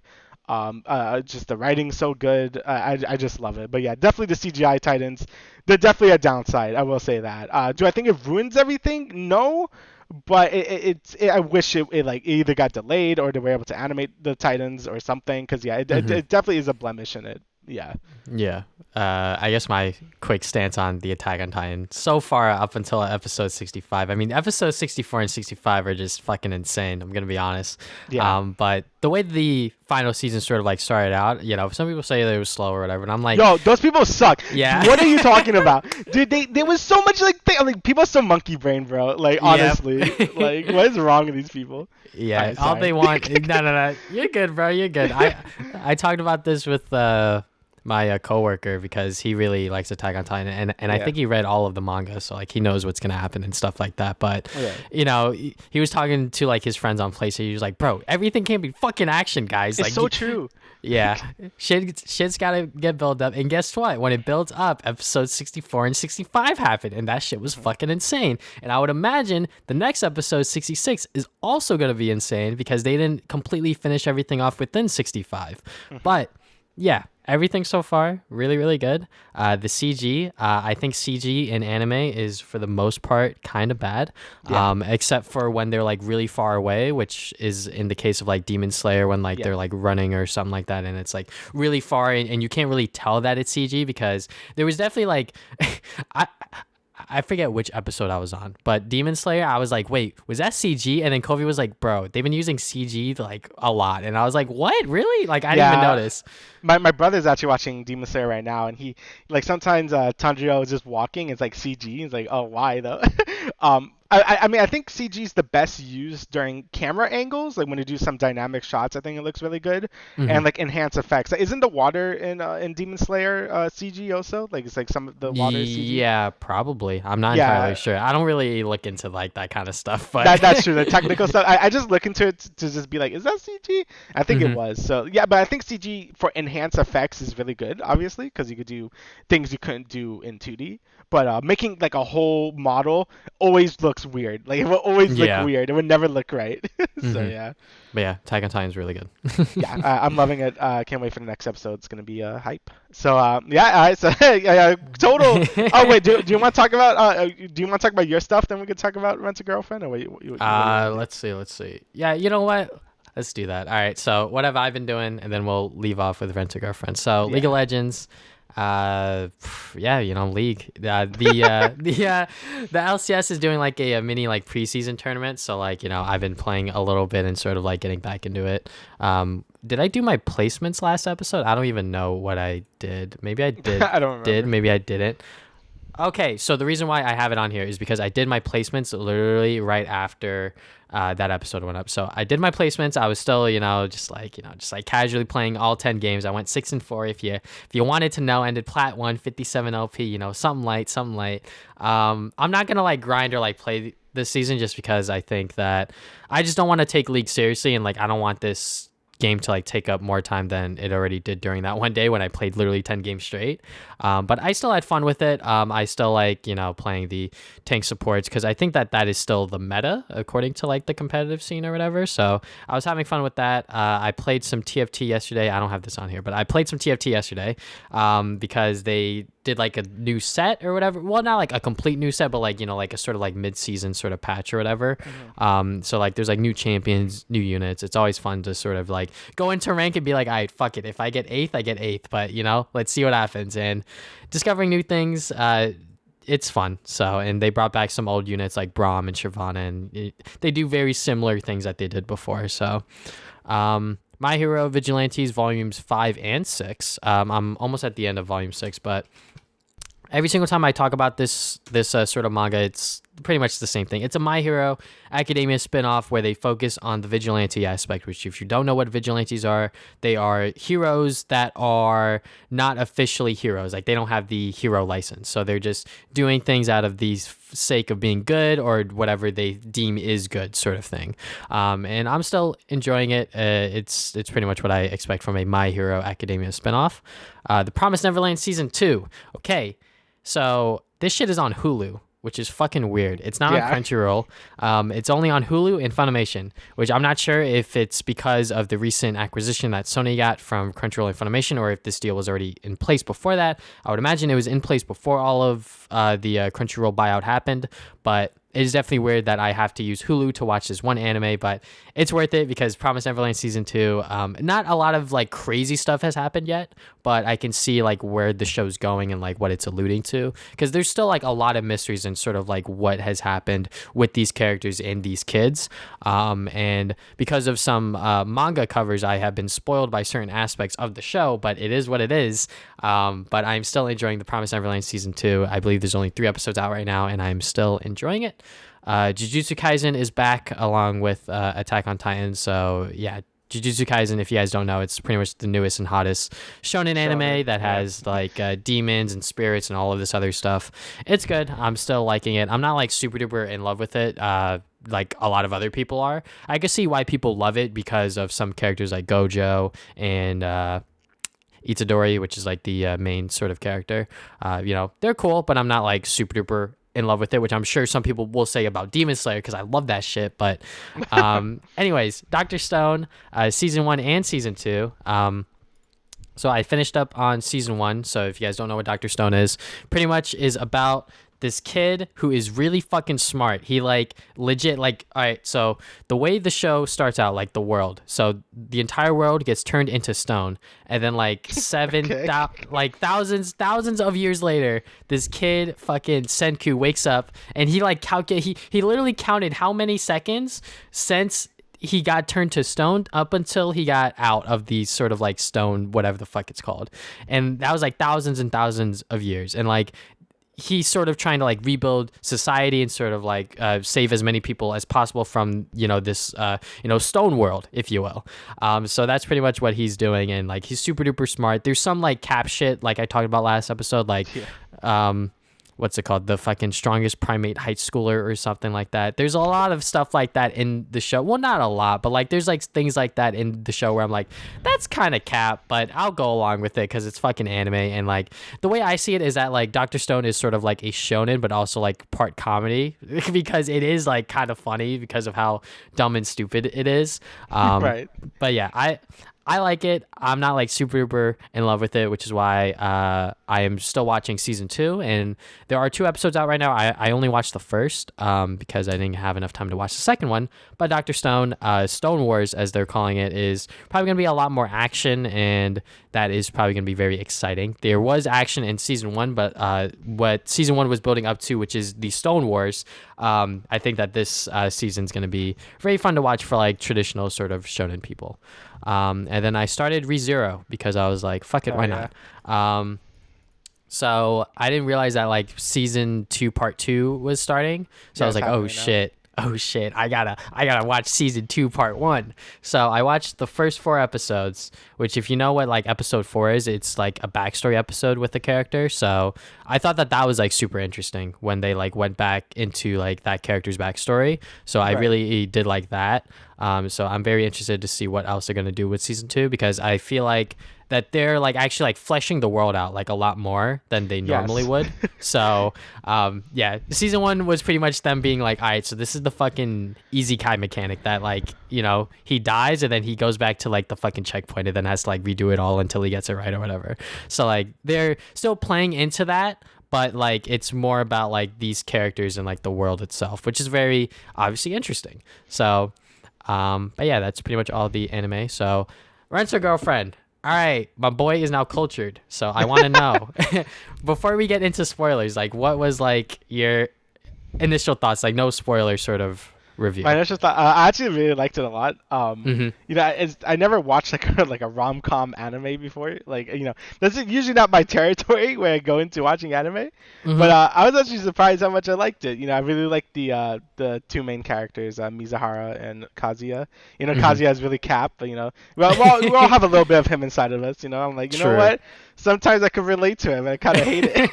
Like, but yeah, obviously they go into a bunch of shenanigans with just the whole concept of the rent-a-girlfriend thing, which, you know, it sounds stupid, but I'm like, OnlyFans exists, and I'm like, okay, so this is just like the next tier up. So yeah, basically the dude just fell in love with his OnlyFans subscriptions. That's what happened. But yeah, I thought it was really funny. I really enjoyed it.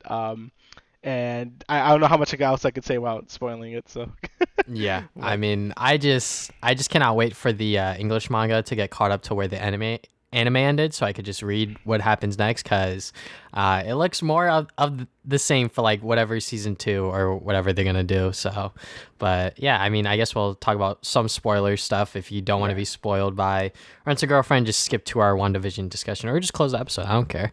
But yeah. So what are like some things that like you were sort of like cap on that you were like, oh, what the fuck is this shit? Like, what is happening here? Well, it's mostly just like I kind of expected like most of the girls to be rent-a-girlfriends, but I think the one plot point that was kind of weird was the ribbon. I forgot her name. The ribbon girl. The blue one. Yeah, the blue one. Riku. Yeah. Yeah, her, yeah. Because she just, like, I feel like, oh, I just love him now. I'm like, okay. Because our heartbeat, like, got, like, that was a pop where I'm like, okay, I guess. And, of course, Kazuya is kind of just, like, really, like, wishy. Like, I know it's, like, because you're not supposed to fall in love with Mizuhara, because, like, oh, she's just, like, a fake girlfriend. So he has to get, like, a real girlfriend. But it's still, like, I'm like, bro, just say you love her. I mean, he kind of does at the end, like, a little bit, but not really. He kind of, like, flakes out at the end there. But still, I'm like, bro, just say you fucking love her. I know it's a rom-com and you can't do that, but I'm just saying.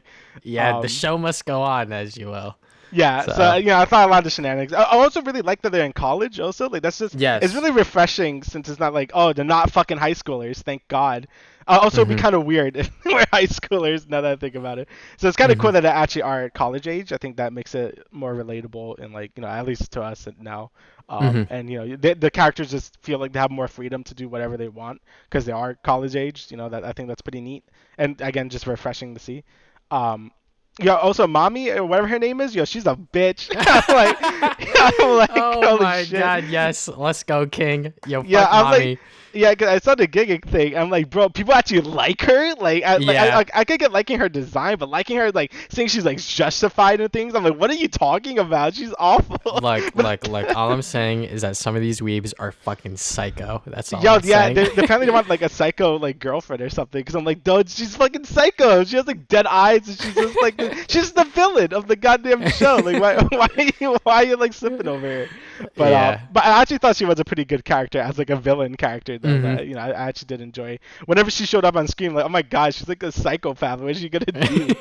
And Mizuhara was also like really likable. I liked her. Obviously she wants to keep her like I guess her relationship more like I guess professional I guess and doesn't really want to fall in love with Kazuya because he's kind of a capper. So Hmm. like I kind of get that, but obviously as is tradition, she's probably gonna fall in love with him and stuff. And I think they do a good job with both of those characters. Obviously, like all the other girls are more like just like to advance their relationship at this point. So Hmm. yeah, Yeah. and the shy girl didn't get a lot of attention. She was just in one episode. I thought she would get more, but she was just had that one episode, which was cute. But yeah, Yeah. overall, I really liked it though. It was really good. I enjoyed it a lot. The intros like slaps. Oh my god, bro! I love, bro. When I see the flower petals, I'm like, let's fucking go the Right? intro. Yeah. I was just like I was like when I was doing homework, I just listened to it for like an hour because I'm like, why is this so catchy? Like, but yeah, I really liked it though. Some good rom-com trash. I loved it, but it was really good though. Like, I could definitely see why it got really popular, and I'm very excited to see what they do for season two. I Hmm. hope it's not like I know you said it was gonna be more of the same. I do hope they do some like newer stuff because you can only keep up the charade for so long. Where it's like, okay, no, now we gotta tell our grandmas the truth. They keep not Yeah. doing it. Hmm. So hopefully it doesn't like kind of get dry with that concept. Like hopefully they do have some kind of like I guess plot progression where they actually do like make advancements in their relationship. But Hmm. yeah, overall I really enjoyed it. It was a good change of pace for me since usually I don't watch things like this, so it was good to like watch something like this honestly. And it was really good, and I enjoyed it a lot. Yeah. I mean, the whole like Ruka and like her plot line, I thought that was like really good because it added one another girl, and then two, it added like another sort of like plot element and sort of like character for us to like to get to know, because up Yeah. until this point it was literally just Kazuya, Chizuru, and Mami. And we gotta add something else in there, despite it only being 12 episodes. Like there's only so much that you can do with a show like this. So I thought that her character and like the way that like I guess she just never felt shit in her life, and then she met Kazuya, and then all of a sudden she Yeah, just he like hit has different. Yeah. butterflies. Yeah, I guess I don't know. That was fucking weird. I just thought the way they introduced her was a little like not out of nowhere, but it was just like, oh, okay. But I did like her character like later on, especially when she went to like the New Year's thing Mhm. with them. Like I thought that was Oh pretty my good. god, bro. That was that. All right, so like that, along with a bunch of other moments, are just like moments where I'm like, no fucking way, you know? So. Yeah. I really like all the lies he just comes up with on the spot. Like I think that's really Hmm. funny. Obviously, it just leads to a lot of hijinks and stuff, and it just his web of lies just keep getting more and more like complicated, and it's really funny to watch. Another thing I actually really like about the show is I didn't expect his guy friends to have as much like screen time as they did because usually like they're kind of just like there. But like, I Hmm. really like both of them. Like one like the dude during like the beach with them. I forgot what his name was, like Kai or something. I can't remember. Yeah, the Like one he that was like was like, hey, that. like don't break up or Yeah, whatever. yeah, yeah. I'm like, yo, what up, bro? I'm like, that was a cool guy, and also like his other friend, like the bucktooth guy, like Yeah. he was about to be an incel, but then like Kazuya's like, oh no, wait, hold on, don't hate women because so yeah, I thought that was pretty interesting. I didn't expect them to get like any development, so that was pretty cool that they had some part in the story. So yeah, Hmm. overall, I really enjoyed it. Yeah, and mommy's a fucking psycho. I Yeah, don't Mari is a know. psycho. I'm like, why do people Bro. like her like that? Yeah, I was like, so why'd you block me? I was like, there has to be some shit going on. And then she's like spam tweeting. I was like, oh nah, she is psycho, dog. Yeah, she's fucking She psycho. she's fucking insane. And when she went Chizuru at the end, I was like, no fucking way. But yeah, did you watch the subbed or dub, by the way? I watched the sub. Okay. Yeah. I mean, the dub's not terrible, like I said, but it's very similar to like most modern, I guess, like anime dubs, where it's like, some lines are cringy because like, when there's lines that are like "my Kazuya," when I hear that in English, I'm like, ugh, I'm gonna fucking cringe. Right. I mean, it's hard to like localize something, especially Mhm. with shows that are really Japanese like this. Like, if it's like more like, like something like Fullmetal Alchemist, right? Yeah. It's a little easier to dub it because it's like fantasy world, so you can do whatever you want. But with this one, it's very much like ingrained in like Japanese culture, so it's kind of harder to do. I think Persona does it pretty good, because I love the dubs in Persona, but yeah, and Mhm. things like this, like most other animes, it's kind of harder to do. And I mean, I love I love both dub and sub, and just now I'm watching more things sub just because I hate waiting for dubs to be Yep. dubbed. So I'm like, I'm just gonna watch it sub because I want to watch it immediately. So Yeah, that's pretty much yeah. the main reason why I do subbed if I can't. Why I do subbed over dubbed, just because it's like, oh well, I can watch it now and not fucking wait, because I think now the first 2 or 3 episodes of Attack on Titan final season just got English dubbed. Yeah, I So think it's like the second episode, or it's gonna be the second episode. So I'm not gonna wait. But yeah. Attack on Titan, I watched like dub and sub. I actually like the dub a lot for Attack on Titan. Like Aaron's voice, I'm gonna say kind of sucks. Oh yeah, I have seen clips. I was just like, what the fuck is that? But Yeah, but everyone else I really like. I hate Armin's Japanese voice a lot. Like I really don't like his voice. I like his Eden. English voice a little more, but yeah, whatever. It's like it is what it is. ReZero I also watch dub, and I'll probably just wait for that to be dubbed at this point. Mhm. So yeah, but Yeah, I it definitely like to is. split it. Yeah. It is a lot of reading, which is why when I am watching ReZero season 2, I do like 2 episodes at a time, because I'm Yeah. just like, I can't watch more There's than a that. lot, and trust me, bro, you're Yeah. not even in the half. Season 2 is packed with stuff. So yeah, I'm actually happy I watched ReZero dub because like Jesus, there's a lot to take in. So Yeah, it is. It is a lot, but yeah, Rent a Girlfriend, fucking really good. hog. Yeah, I liked it a lot. So. All right, so let's talk about WandaVision. So this discussion is going to be, well, first let's just do like a quick, like, I guess, like first impression of the show and sort Okay. of like what we thought of it. So going into it, like, did you have like any like sort of like, I guess like pre expectations of it, of like what it was going to be or whatever? I mean, this kind of what I expected. Like, I kind of expected sort of like a sitcom-y type thing because that's what we kept advertising it as, Mm-hmm. with some plot integrated into it. Yeah. I didn't really expect it to go like kind of like really creepy about it. Like it was like I'm like, oh my god. Whenever like the like some things would happen, I'm like, oh okay. So yeah. Yeah, I mean, that's pretty much my expectation. I mean, I had no expectation. I was just like, oh look, it's gonna be a Marvel Disney Plus show with Wanda and Vision. Like that's as much as I saw of it. And then the clips of them being in like a sitcom world or whatever. I was like, all right, I guess they're gonna play into that aspect of it and whatever. But I mean, overall, like I think that if you watch the Marvel movies, like you're probably watching this show, like without a doubt. Especially Yeah. if you watch The Mandalorian, like why not, sort of thing. But yeah, like overall, I think that WandaVision so far so good. 3 episodes in, they're both like 30-ish minutes each. So Yeah, it really isn't that long. Like like we said previously in the podcast that yeah, all the episodes so far have been like 30 minutes, maybe less. So cuz the credits are like 6 minutes long for some oh reason. yeah, they So got yeah. they got a shit ton of people working on this. But Yeah. all right, Uh, so let's talk about spoilers, because I yeah. think that is where it gets a little interesting. So, yeah, when they just like throw in like random like Wanda, are you there, or like some like random like MCU stuff, I'm like, oh okay, now this is a Marvel show. But like the actual like sitcom stuff is like kind of funny. Like I'm not gonna lie, 'cause Yeah, right? there's some points where I'm like laughing because it's just like so fucking ridiculous and like over the top. But that's just how sitcoms are.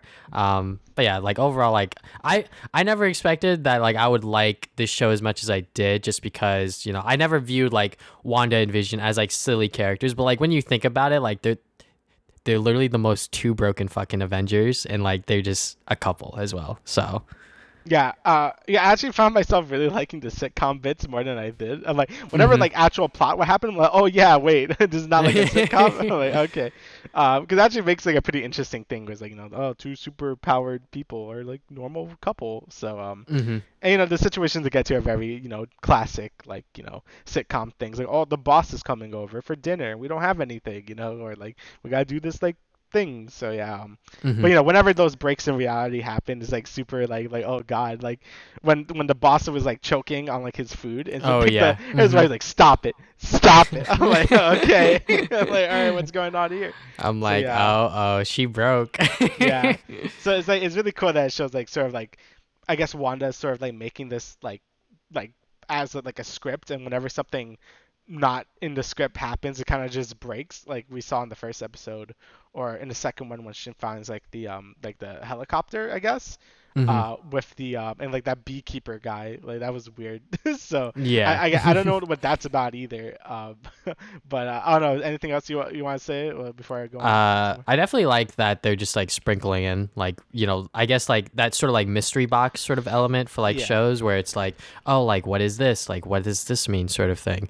Like I definitely like that they're just like throwing those in there, because if it was just like a straight up like WandaVision sitcom, like I don't think like Marvel people would be like as interested in it. But because there is this sort of like element of being like, oh, like what the fuck's actually like going on, like I think that makes the show that much more interesting than it already was like entertaining.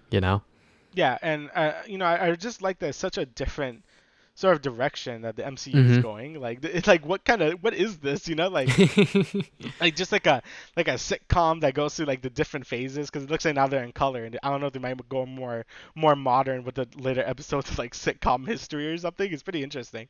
But again, it's just like not something you would ever expect from the MCU, and it's really cool that the like the directors and writers have like so much freedom within the MCU to do all these weird things while still like connecting to the canon. You know what I mean? So Mm-hmm. I think that's just really neat, because again, something's obviously happening to Wanda here, where she's just like trapped in her own head, or maybe she wants to be in her own head, and Mm-hmm. maybe people try to get her out or try to invade into her head, as we saw in the last episode, with I forgot what her name was, but that lady, Geraldine, yeah, I don't fucking Geraldine or know. something. You don't I have don't like know. old names, but yeah, obviously like she knew something was up, because she's like so she had twins, right? So Mm-hmm. it's really weird to explain. Like so yeah, like Wanda was like pregnant in episode 3 out of nowhere, or I guess the end of episode 2, and it ended up being twins. And then she's like, oh, like I was a twin. Wanda says, alluding to Quicksilver, who Mm-hmm. died. And then Geraldine was just like, oh yeah, you died from like Ultron, right? And there's like, huh? Like being sus, like yeah. So obviously there's like some things there. Obviously that Wanda just has a bunch of traumatic shit that has happened to her.